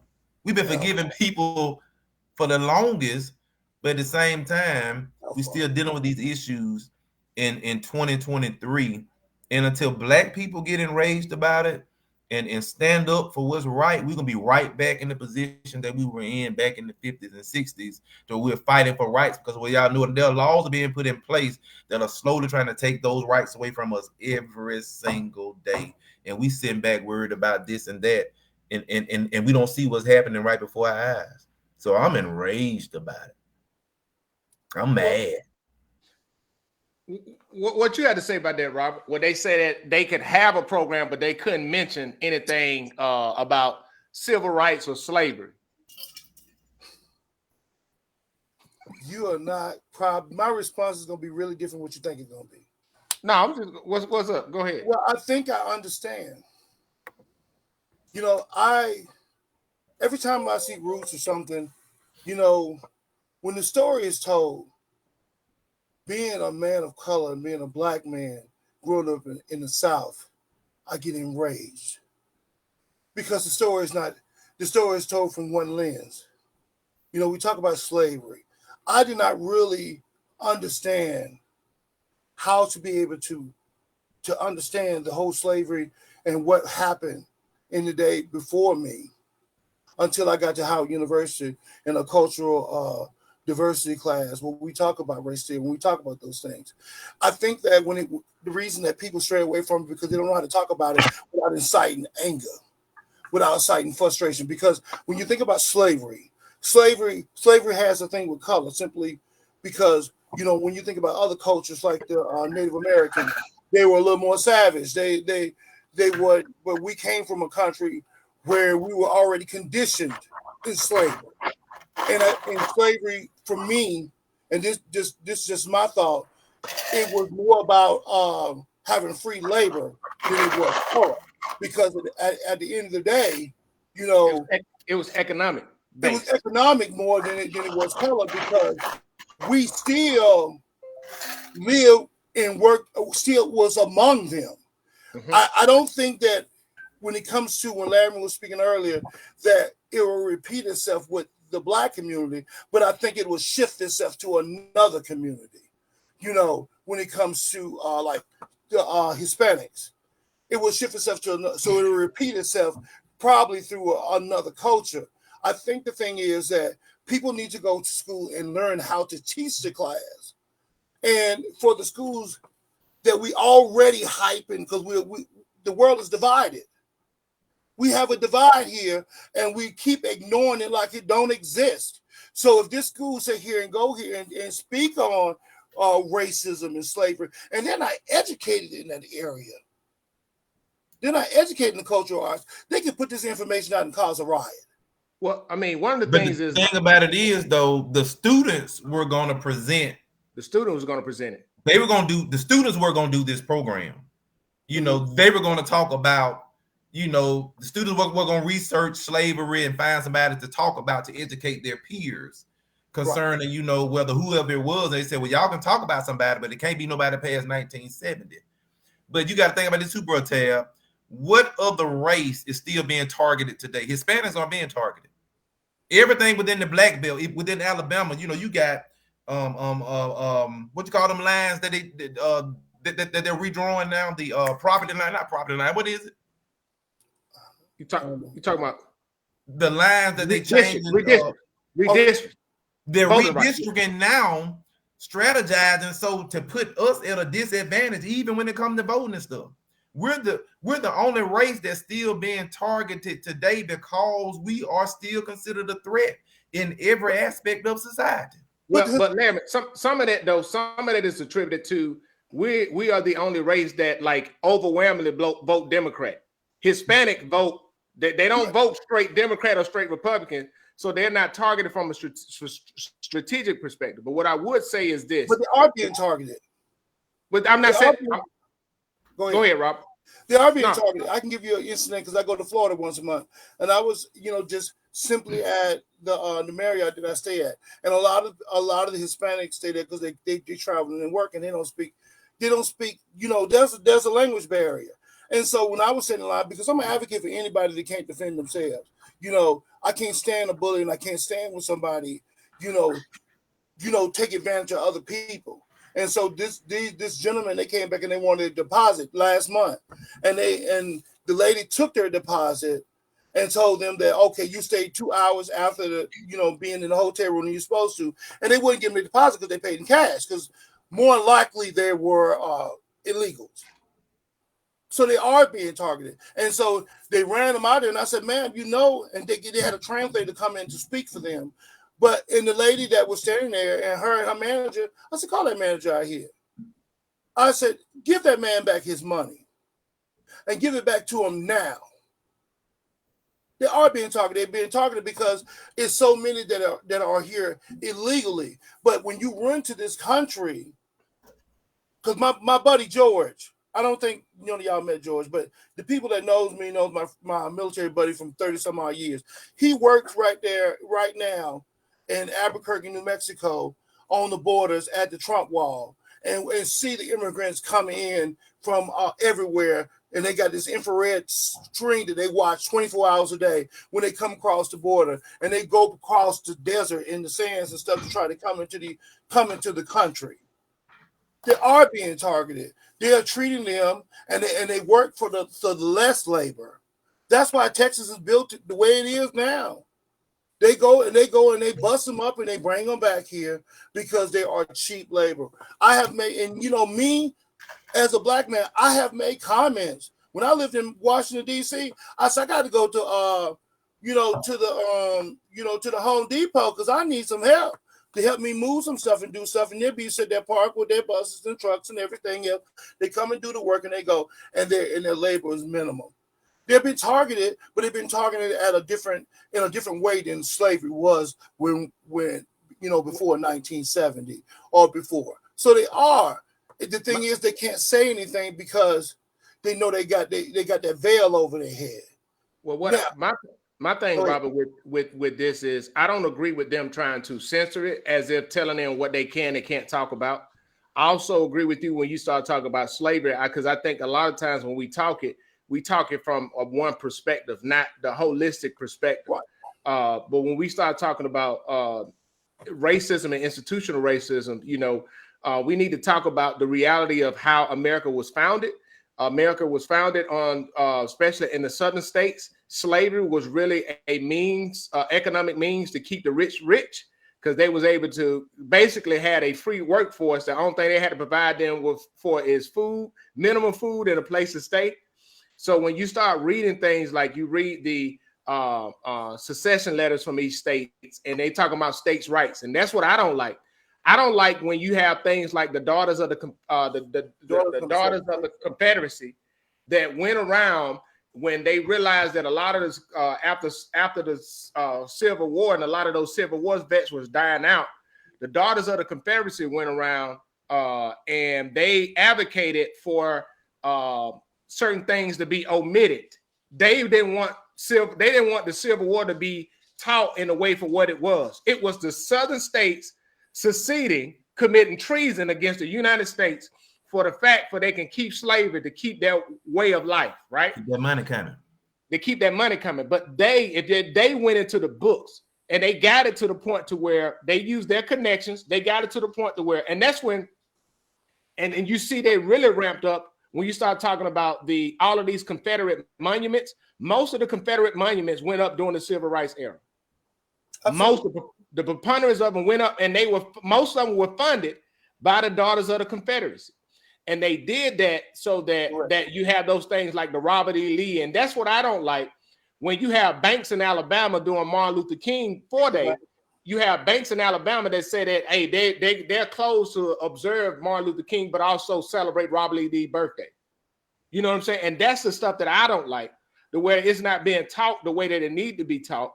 It shouldn't be presented as in a way to incite a riot, but it should be presented in a way that people can understand that, wait a minute, when we talk about the history in the state of Alabama, and we have Ruby Bridges, who's the same age that my father is, the same age that my father is. When you start talking about most of the teachers, most of our black teachers that taught us in school, well, I don't know about at West Campus, but I do know at East Campus, they all went to HBCUs. Because guess what? When they went to school, that was the only school that they could go into. And it wasn't until the late 70s, it wasn't until the 70s until they started integrating a lot of these institutions. Yes, things have changed. Yes, we've seen some things change, but it's not saying that we can't talk about the realities of what's going on and the reality of what it is about the history and the contributions of black people and the things that black people went through in America. Because black history is not just black history, it is American history. I think the issue is that people don't want, these so-called people in power don't want students to know just how awful America has been to black people. But I don't know why. Think about Emmett Till, young black boy from up north, came down south. He just looked at a black woman. She lied and said she touched him. They went to his family house and like, give us the boy. And they, mutilized the little boy, body. You got what's her name? Arthurine Lucy, that the first black female that was enrolled at University of Alabama. They rioted, so they expelled her from school. This is real history. Not saying that it's to start a riot, but to know the plight of the black people in America. There's nothing to be ashamed of. It happened. That's why it's called history. But that's why they're ashamed. That's why they want to change it, because they're ashamed. But the reality is that's what Larry, that's the outrage. Like, you can't tell me, don't be trying to tell the kids and try to do it. And that's what I don't like when you start talking about states like Florida and they talking about the critical race theory and doing that. Like, critical race theory is just history, real history. Like, it's not a woke thing. It's not a woke agenda, right? It's not a woke agenda. And I'm not talking about an ideology. I'm talking about these are things that actually happen, factual things that actually happen in America. Right. And you teach it from that perspective, because guess what? They taught a lie about Christopher Columbus to us for a long time. For years. Like nobody really talked about the truth behind it. All he found, no, he didn't find America. Like he did not. And there's a lot of other things that happen that we can talk about. But I don't want people to get so caught up. And I agree with, don't get so caught up in being angry about the things that happen instead of learning about it and getting the truth out there, so people can see either the progress that has been made or that we ain't come a long way as we may thought we were. Right. And Portia checked me the other day in the group. I said, add to Larry's comment on Arthurine. Arthurine Lucy Foster. Now, her daddy must be named Arthur. And my mama is Catherine, son. Because black folk, we don't like to put stuff together. Yeah, she got a dad and a mama name. She's a black girl. Linda had a university over there, had an academy over there, and she went to school there, even though she's from Shiloh. Arthurine. I don't know why we tab names like that, but add this comment, Black History Moment. Portia checked me in the group, and it kind of made sense. And Portia don't never say too much to make sense, but I give her credit this time. But she called me out, because I went to the West Campus and we never had a Black History program, ever. And we didn't care nothing about Black History program because it was never offered. The black teachers never said, let's do a Black History program. So we kids. So we ain't asking them about, we know what y'all doing at the East Campus. Mr. Brunson was, every week we did one. The major for Black History, we already know that. Every week in February we did one. But at the West Campus, we didn't do that. But when Portia checked me, it kind of made me feel some type of way, to whereas we didn't care enough to raise the issue as black students at the West Campus. And it even made me question the black teachers. They never raised the issue. And it's very important. And my thing about Black history, when you learn your history, you should be enraged to do better when you know where black folks came from, what they Or went through. You empowered. should be enraged, but it should empower you to do better because somebody died, somebody went through something for you to be where you are today. And to me, that's and to educate other people that don't really know the true history behind what black people went through. It's not a race card. We're still dealing with it today. And Larry, you make a very good point. Is once you know what people that went through, you would appreciate the opportunities that you have a lot more. And that's kind of like what one of the things that is key. And I know, you know, I'm just real big on people understanding that. And then we start talking about Black History Month. You know, the importance of that was that I understood the contributions that we have. And then one thing for people that feel like, and this is not a race thing, I'm just talking about true facts. It's 2023 right now, and we still celebrating the first black woman or the first black man or the first woman. But it's not the first white man in America. And we start talking about those contributions. And when we hear things about, you know, the people the patents and the stuff, like it's a black man that made the refrigerator trucks, the reefer vans that people drive trucks around. It's a black man that did that. So when you think about it, you going into the grocery store, somebody that looked like me is responsible for creating that so that we can have that industry. Or we can look at things like, you know, we talk about the stoplight. The stoplight. We look at things like the ironing board. We look at things like stuff that we use every day. There's a black lady responsible for us having GPS right now. You know, those are the things. That's right. Google. Yes. But yeah, those are the things. Or even our home alarm systems. You know what I'm saying? When we learn those things, it's kind of like, dang. When somebody see that, they can be like, you know what? I see somebody like me, and it helps me. Right. That's all from that perspective. Is about showing and celebrating those things. Because you don't hear people protesting when they talk about St. Patty's Day. We talk about all these other holidays and other things. Or what it is, Cinco de Mayo. Yeah, Cinco de Mayo. They just taking tequila shots on that day. Ain't nobody arguing. Everybody happy. And you know, in the military, it was like a riot. Wasn't that Cinco de Mayo was something like a war or something where it just kind of nothing really to celebrate? The Mexicans don't really celebrate Cinco de Mayo. That's something American. But my point is, they don't celebrate as much as we do. But you know, they think get drunk day. Get drunk day. Yeah, get drunk day. But it's St. Patty's Day, get drunk day too. But my point in all of that is, you know, it's okay to embrace and celebrate the diversity and tell the truth about the diversity. You know, not only do I want to learn about what African Americans contributed, but I also want to learn about other nations, other race. You know what I'm saying? Like, people don't really understand from a military perspective. If it weren't for the American Indian population, they played a major role in our strategic advantage in World War II. Mm-hmm. With the code, with the I know what you're talking about. I can't think of the name of it though. Some whispers, ain't it? Code. The code was they spoke their own language to pass codes to be able to give us a strategic advantage. And those, it's a lot of things, but it's a lot of stuff like that. That Tuskegee Airmen, Tuskegee Airmen, and people don't understand, you know, that what they had to overcome, and then to the point to where they were even like Larry. Think about this, and they talked about it a little bit in Red Tails, but the actual squadron in Tuskegee Airmen is down in South Georgia. That squadron that they was in is located in the Air Force Base down, I think, outside of Valdosta. I get the name of it, but it's a squadron, but they did not lose a plane that they escorted in World War II. And I want people to really understand the significance of that, because they lost hundreds to thousands of planes. But any plane that the squadron Tuskegee Airmen escorted, other units and brigades started requesting for the Red Tails because they weren't losing nobody. Yeah. But they were separated. They had to be by themselves. They couldn't be with everybody else because they was black. Yeah. And then other platoon, it's just like when I was in Iraq in 2003, we was normally pretty much all black. We want to jump with Alabama, Mississippi. yeah, you're right. Yeah. Because we didn't play. We did not play the radio. We didn't play. But you know, it's just the significance that, you know,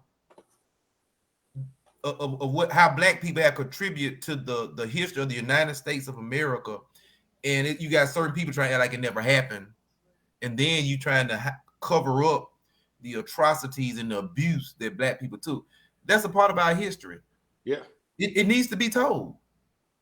Now, I would say this though, Robert, and this, if you one of them people that want to stay in the atrocity and use that as an excuse, and you don't want to get up and do anything to change your situation, that's on you. There's a lot of people that want to get here and this is what happened to us. No, they ain't happened to you. You just ain't take advantage of your opportunities. And I think they use that because they get it from word of mouth. Because when it comes to documenting, our culture and our history, we got to look for it, and that is a problem. We shouldn't have to look for it. I think if those people, if it was pumped into us just like Robert E. Lee or that Edmund Pettus and all the other people around here that's supposed to make contributions to the world, that Governor, that Wallace. If that stuff was Ronald Reagan, they were pushing that stuff. If it was pumped to us, then I want to be optimistic and think that if I'm standing on the shoulders of royalty, I'm standing on the shoulders of greatness, that it'll empower me. Being a descendant from Coretta Scott King, a distant cousin of mine, Martin Luther King wife, has empowered me as a kid, has made me an activist as a child. You, knowing your father was a foot soldier, Robert, has empowered you as an adult. Can you imagine if we all felt empowered? If we all felt empowered, if we all felt that we were standing on the shoulders of kings and queens and not just calling ourselves kings and queens, if we all felt that what we would do in our life, it gives your life more purpose. And those are facts. And for so long, bro, Tab, other people been telling our story. Yeah. And they've been watering it down so that we won't be empowered. But now that we're in a place where we can tell our own story, the way that it's supposed to be told, so that we can be empowered, now they're trying to censor it. They're trying to censor it. Well, a lot of it too is let's just tell it like it is. We don't want to hear the truth. We've been conditioned to hear all of that filth and that garbage that when somebody come to try to talk about the truth, we don't support it. Listen, let's just be honest with you. If somebody came out right now to say, hey, I'm telling this is a documentary that I'm telling the truth about this, and it's a positive in nature, ain't nobody gonna support that. Ain't nobody gonna watch that. But if I come out with some trash and ratchet, and this person, listen, they're gonna be 100% supportive. Look, I saw. Go ahead, Larry. I'm guilty. I was grown before I even went to the reenactment of Bloody Sunday, the march. I was grown. I didn't even know it was exist. I mean, the greatest experience, man, that I've ever experienced right there in Selma. My family been going for years, but me as a child, I don't want to go down there. And they didn't make me go, but I wanted to play basketball. But we got so many people. Our area is rich with history. Yeah, I mean, rich with history, and a lot of us right there in Greensboro, Marion, Uniontown, Demopolis, and Greene County, all of these different surrounding counties, we don't even participate. We don't even go see what's going on. I'm guilty. I'm one of them people. I'm there every year. I'm guilty, but the year President Obama came to Selma was the first year I went. I took my church when I was pastoring in Marion. I took my youth down there, and I've been going ever since. When I was in Mississippi, I took my youth from Mississippi. I brought them over to Selma so they can experience it, because it's something that everybody needs to experience. But we got a lot of people that don't take advantage of it. And that was the first year for me. I was living in Washington D.C. at the time, and because living in the nation capital, and I was in a different bubble. I was like, how did we have this in Uniontown? Nobody knew. I guess I was too busy trying to get away from Alabama. When I turned 17, I was wide open like I was doing 95 and a 45, trying to get away from here.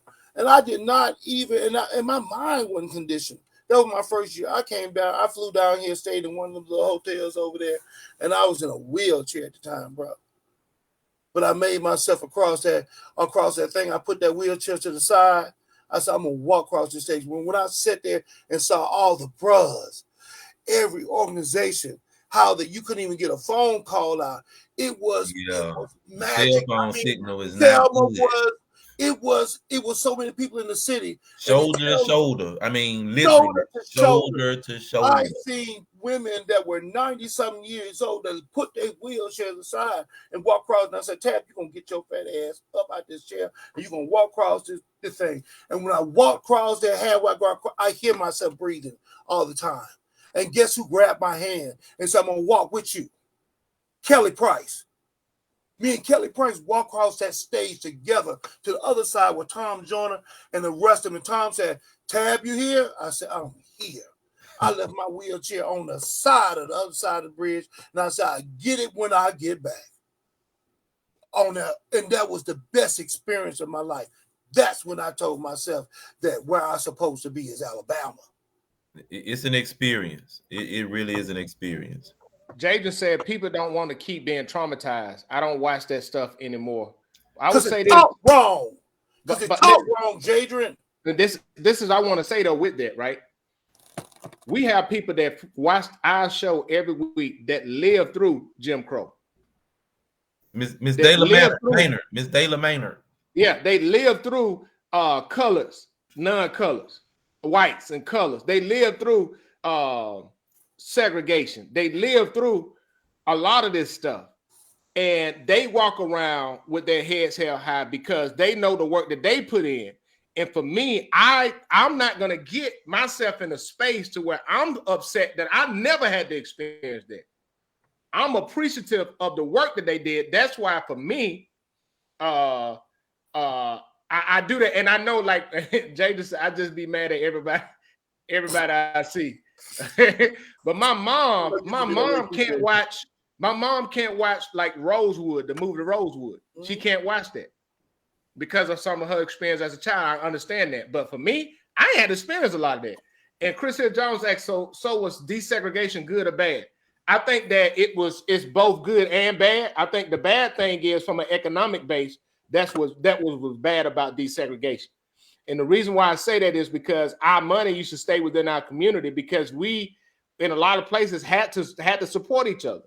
And so when we did integration, I think from the economic base, that was the big thing. As far as with the schools and certain things like that, for some people, it was better based off certain communities. I was just say in Tuscaloosa when they built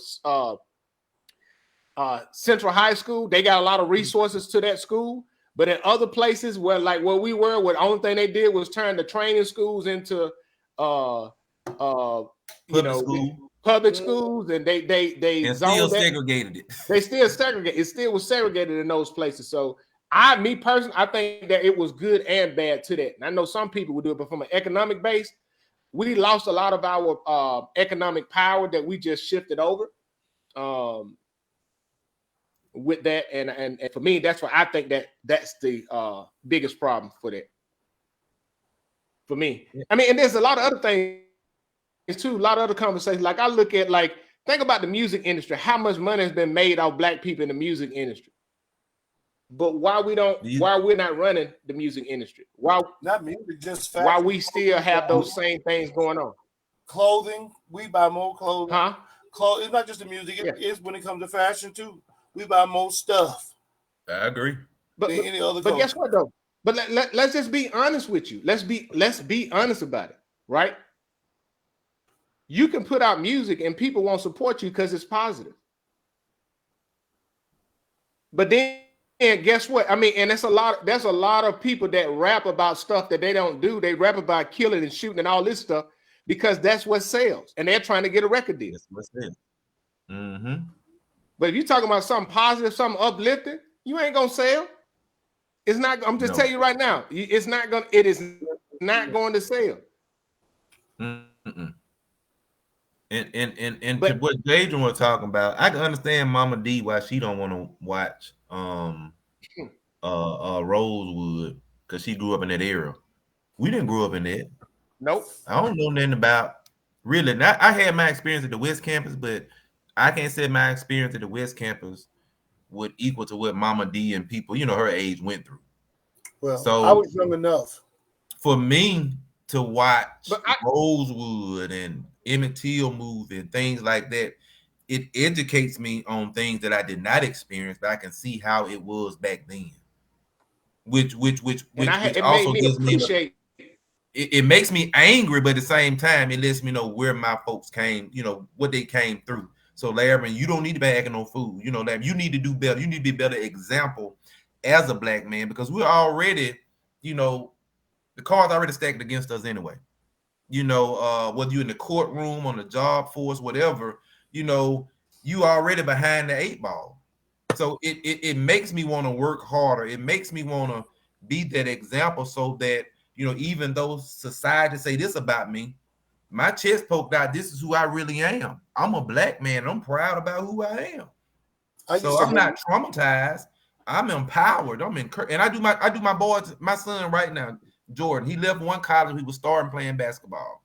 He another college. He coming off the bench, but he playing almost the whole game coming off the bench, still scoring more than the starters.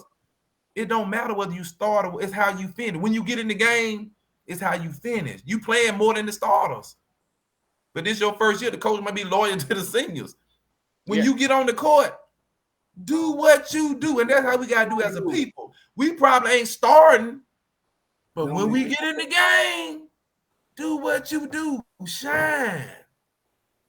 I know I'm like Mama D in that instance, because I, being a kid and seeing my grandma always going to somebody's house, taking care of their kids and cleaning up and doing all this other kind of stuff, because there wasn't many jobs available. They had that. I was a kid at the time when they had the one telephone where it was a community line, and Aunt May, rest in peace, Aunt May and all of them be right in the same community, and then somebody to get off the phone and get on the phone. It was a lot of things it was a lot of hurdles. They went to the fields in the morning before they would go to class for 2 or 3 days.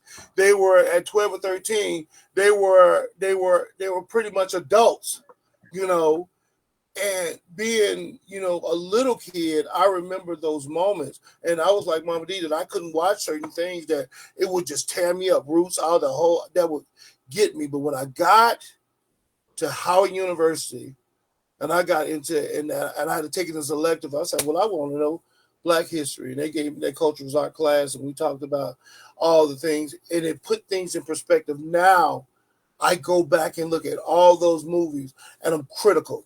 I'm critical about those kind of movies, just like working in law enforcement for over 30 years, that when you see these law enforcement TV shows that everybody love, I analyze, and I look through there, and I look at what does the person that put this together wants you to believe?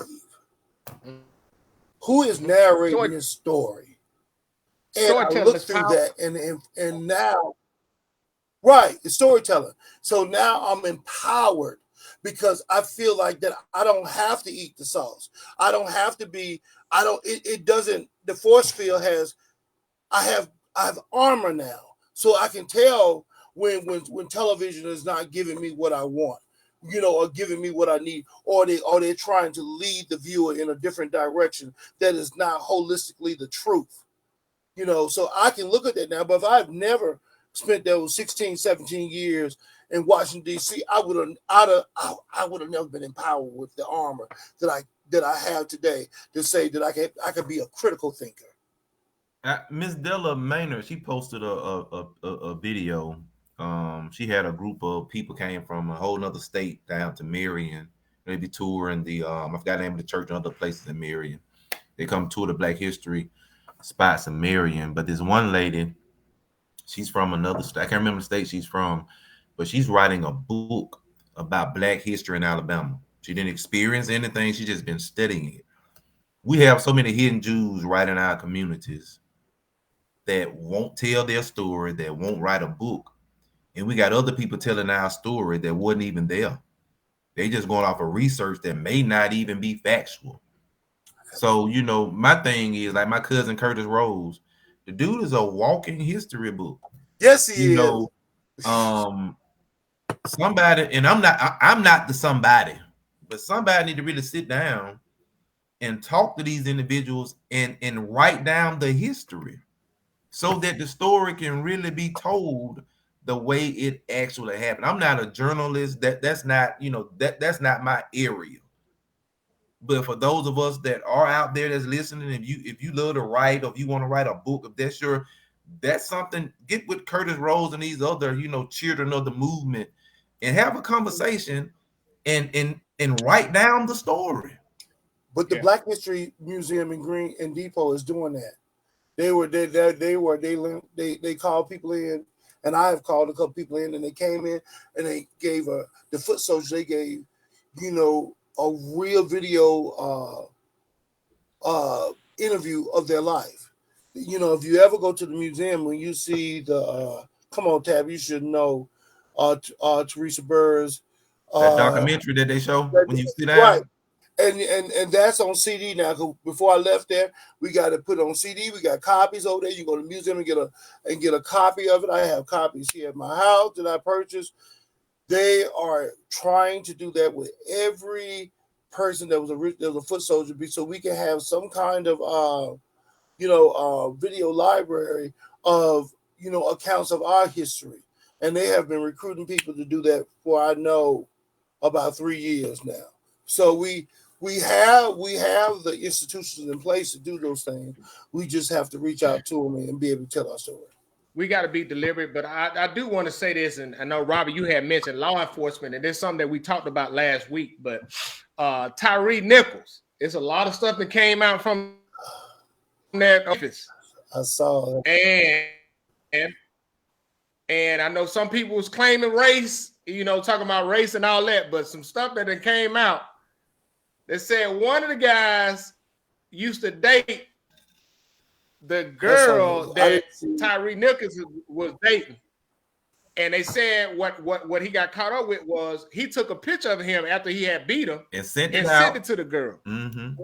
Well, he took a picture of him before then and sent it to his fellow police officers. This who I want to get. Yeah.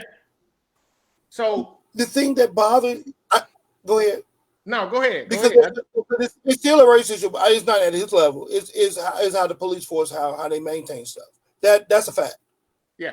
That though they govern by zip code. No, I'm not disagreeing. I agree with you. At that level, what was astounding to me, because I wanted to see it not in a TikTok or any kind of meme or some. I wanted to see it on CNN. I wanted to see it somewhere else. I wanted to see it besides somebody else's.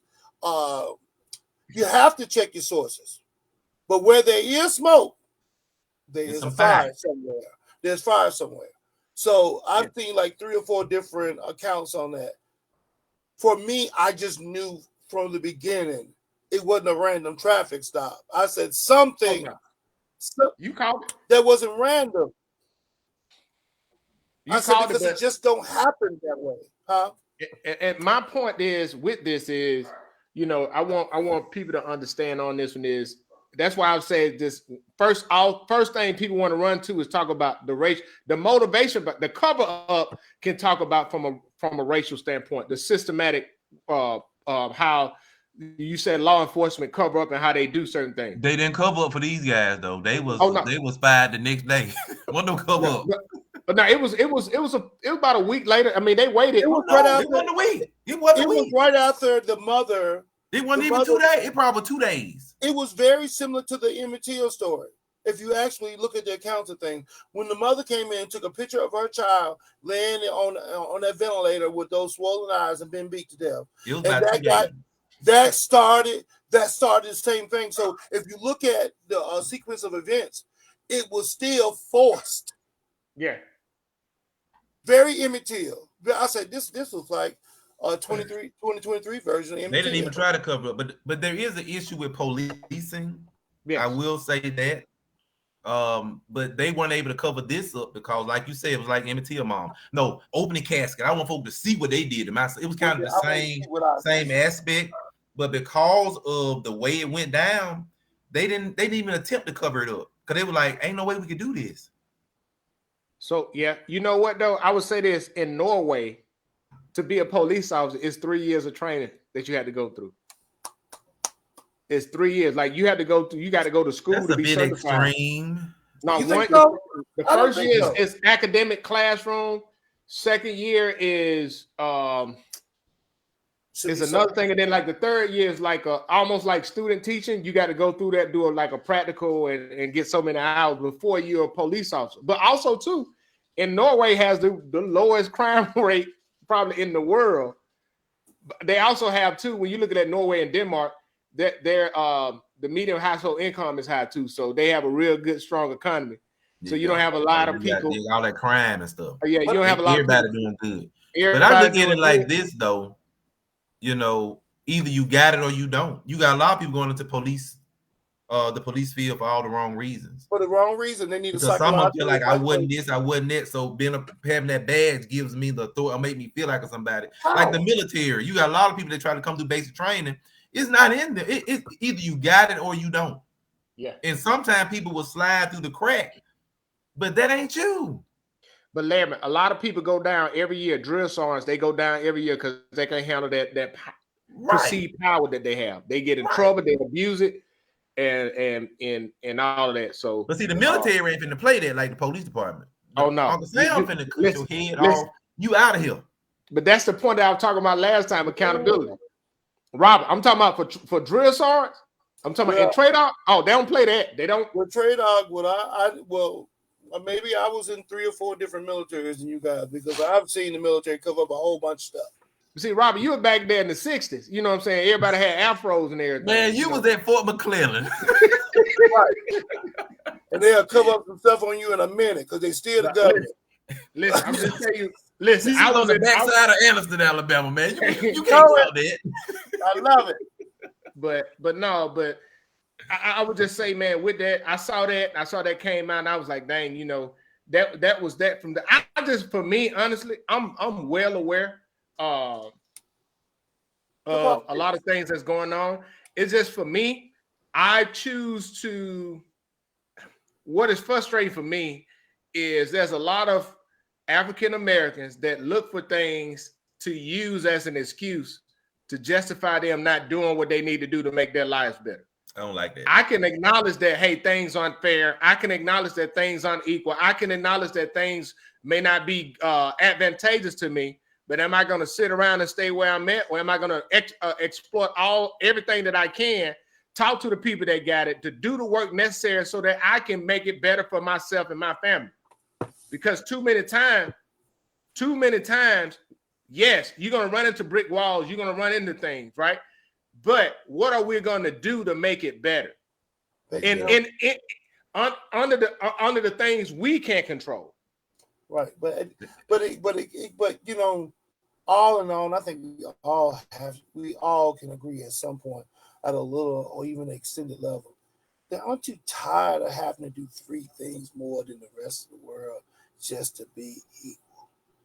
I'm not trying to be equal, Robert. I'm who God created me to be. I'm in Virginia right now in school, finishing up a master's with a concentration in pastoral care and counseling. Don't nobody out there really know my story, what I really go through on a day-to-day basis. There be times I about to lose my mind. I be on some other type stuff like, Lord, if you don't keep me, I'm gonna catch a case. Like for real. But the reality of the matter is, I know that I got to do 10 times more because of what's required of me. Not just for myself, but for my kids as well. Absolutely. Life ain't fair. Life ain't easy, but it can't stop what God put in me. I don't want to be equal to nobody else. I just want to be the best Laramie that I can be. I said this last show. Let's talk, Bratab. The worst thing that we ever did was wanting equality. Black people had their own. We had our own dentist offices, everything, but they shut it down to sit at somebody else's table when we could have built our own table. Not saying that we're supposed to be separated from everybody else, but the fact that to be equal, we're still not considered equal today. We're still fighting for rights that people died for back in the 50s, the 60s, and the 40s, and the 30s. We still fighting for them same rights, and Absolutely. we're at the table. Guess what? We're still not considered equal. And I agree with you 110%. But the thing is, when you look at how the world has come, even as everybody from the South that wanted equality always wanted to know. If you're talking about the Virginia Union, let's talk about the reverse. Me coming down here to Demopolis, going to that Walmart the other day. You got a Walmart store every week, don't you? Let me tell you what happened to me last week. Because I'm in food service, so I gotta go in there. So my whole little rant on Facebook, the whole little long story. Okay, it reversed again. This time we had the same situation, but I was the black person in line. It was a line of, Caucasian Americans. And one of the gentlemen behind me got up there and went and talked to them same people that ignored me the last week. And they opened 4 lines up for everybody. Just because of who they were. So I had to make that known. So I said, Tab, I was all right because I just talked to my therapist and I told her I wasn't going to show out at this Walmart today. And before I know it, I lost it. And you should have. You should have. Because those are the simple things. Those are the simple things. See, you're speaking from this going there. I'm coming from there, coming this. When you get up there to Virginia, you can attest that there's a whole different world than what you came from. Oh, most definitely. And how you are celebrated, not tolerated. Well, I disagree, Rob. I disagree. I'm gonna tell you why I say that. Because of my experiences. No, because the same thing is you in DC. DC is like being black in DC is almost like being black down in Alabama, but you have more people that have more money. And the reason why I say that is DC is like being black in DC is a white man, because DC is predominantly every culture but white. So me being black in DC is like me being white in Alabama. No. What I'm saying is facts. No, what I'm saying, Robert, what I'm saying about that is if you down south, you get a skewed point of view of what the diversity is in America. Because you think black people everywhere, because you see black folks everywhere. Down south. But not in power. No, but I ain't talking about, I'm just saying you see them everywhere. The only place you really see black people in power is Atlanta and some of them DC. Let's just be honest. Now you see a few in Charlotte, but outside of that, you don't see it. Ultimately, DC. Being in DC, being black is like being white in the South. Well, I don't have to go in and I don't have to go in to the Walmart and ask them to take care of a handicapped man and get ignored. Because in DC, you know what they're gonna do in Washington, DC? If it ain't right, they're gonna get a picket sign and they're gonna walk and they're gonna picket, and they're gonna protest, and they're gonna do it peacefully, and they're gonna do all the things that we don't do here. But that's the point that I'm making, Robert, about when you're talking about when you realize when I went to Kansas and I moved to Kansas, it opened my eyes of just like, oh, it's not like what it is in Alabama. No. I'm just saying when you really go out there and you go out to the Midwest and you see like, hey, like it's like no black people. Like you don't see black people the way that you see them down south. It's a cultural shock. It is a huge difference. And that's like that when you're talking about outside of the metro areas, it's like that spread it out across America. And I want people to really understand that. So we get a skewed point of view, because what I used to do is every time I get a soldier from down south, special black soldier, I ask them, hey, where you from? I'm from such and such. How many people, what was it kind of what? Oh, we had about, we graduated 500 people, about 200, 150 of them are black people. Okay, they come from South Dakota or Montana. Hey, where you from? Boom, we graduated 1,000 people. How many people in your class? How many black people? We had 4 black people in my class. And the reason why I bring that up is when you see that, you see the diversity, you have a different point of view. You in DC, you get empowered when you see certain things. That's why a lot of people were drawn to Atlanta, because they seen black people being empowered, right? The whole thing is you have to shift your mindset, because in DC, they won't tolerate that. When we come down here, we got to be like what you said. We have to be able to not just make one complaint, but we have to say, you know what? I'm going to do something different. But the problem we have down home, Robert, is, okay, where you going to go in the Moblers outside of Walmart? They're going to have what you need. Nowhere. Mississippi. I go to Mississippi. But that's what I'm saying. We don't have. Yeah, but you have the luxury to drive to Mississippi. Everybody a lot of people don't. Absolutely. That's we're on it. We're going in the same direction. Absolutely. Yeah. And Bruce Hale. But no, we just. When I'm up here, my professors expect more out of me because I'm from the Black Belt. all these other students, they from the DMV area. You know, majority of them. You got a couple from down south, but because I'm from the Black Belt, from Greensboro, this area, they expect more out of me. Right. You And know, they pour more into you. yeah. Because of where I'm from, you know, they know the struggle of my area. And they expect more out of me because I'm from that area. Because they be like, you probably didn't grow up in it, but you should know about the struggle. So they expect more out of me, and they pour more to me as well. So I look at that as motivation as well. Absolutely. That's how it was for me. You're like, hey man, do you know what you guys had to go through? And somebody had to teach me my culture. But it's important for us, and that's why we have to educate and teach each other. So we just want to thank everybody, man. What you guys got going on this week? Well, this Sunday we got a Valentine's Day event hosted by Tracy Jemison. I'm gonna be the chef. I'm gonna do the bites and stuff, and it's to give money back to the American Heart Association. Man, I'm gonna try to make that. No, I can't make that. I'm tripping. I can't make that. Because we have too many people down here. We have too many heart-related health issues, and we need to bring awareness. We need to put money into it. We need to pour into our people. We need to learn to advocate for our health.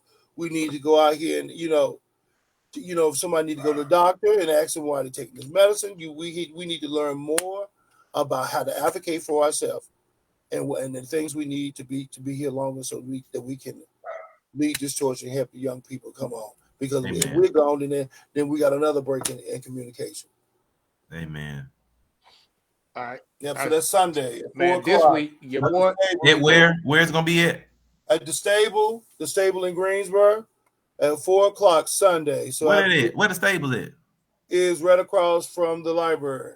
There's a little coffee shop there. So when y'all leave church and y'all fancy in y'all stockings and y'all good hats and y'all church dresses, come on over there and get you a light bite and hear the program. We have another young lady on the program, and it's going to be an event. It's a sip and bite. It is a what? Sip. You're gonna have champagne. You're gonna have a little champagne. Okay, sip and bite. Okay, sip and bite. I got sip and bite, and so we're gonna. It's gonna be a good time, and at the same time, we're gonna raise awareness for the American Alabama Heart Association, and give a big donation to those guys. So yeah, it's gonna be a big deal. That's all right there. Greensboro support. Support Greensboro support. Go out and support. They got me on the flyer. This week, your boy going down to. I said they got me. I'll make sure I get one to share. Yeah, please cut a halfway because they got all my stomach all over the place. I really didn't care for that. But bro, you can't hide that now. It's out there. You got that high diaphragm. You got a diaphragm. You got no stomach. You got a diaphragm. Look out. Damn, you hurt my feelings. Hey, look. Hey, your boy going down to good old Fort Polk this week. Be down there for the next month. God bless your heart. You down there soldiering up.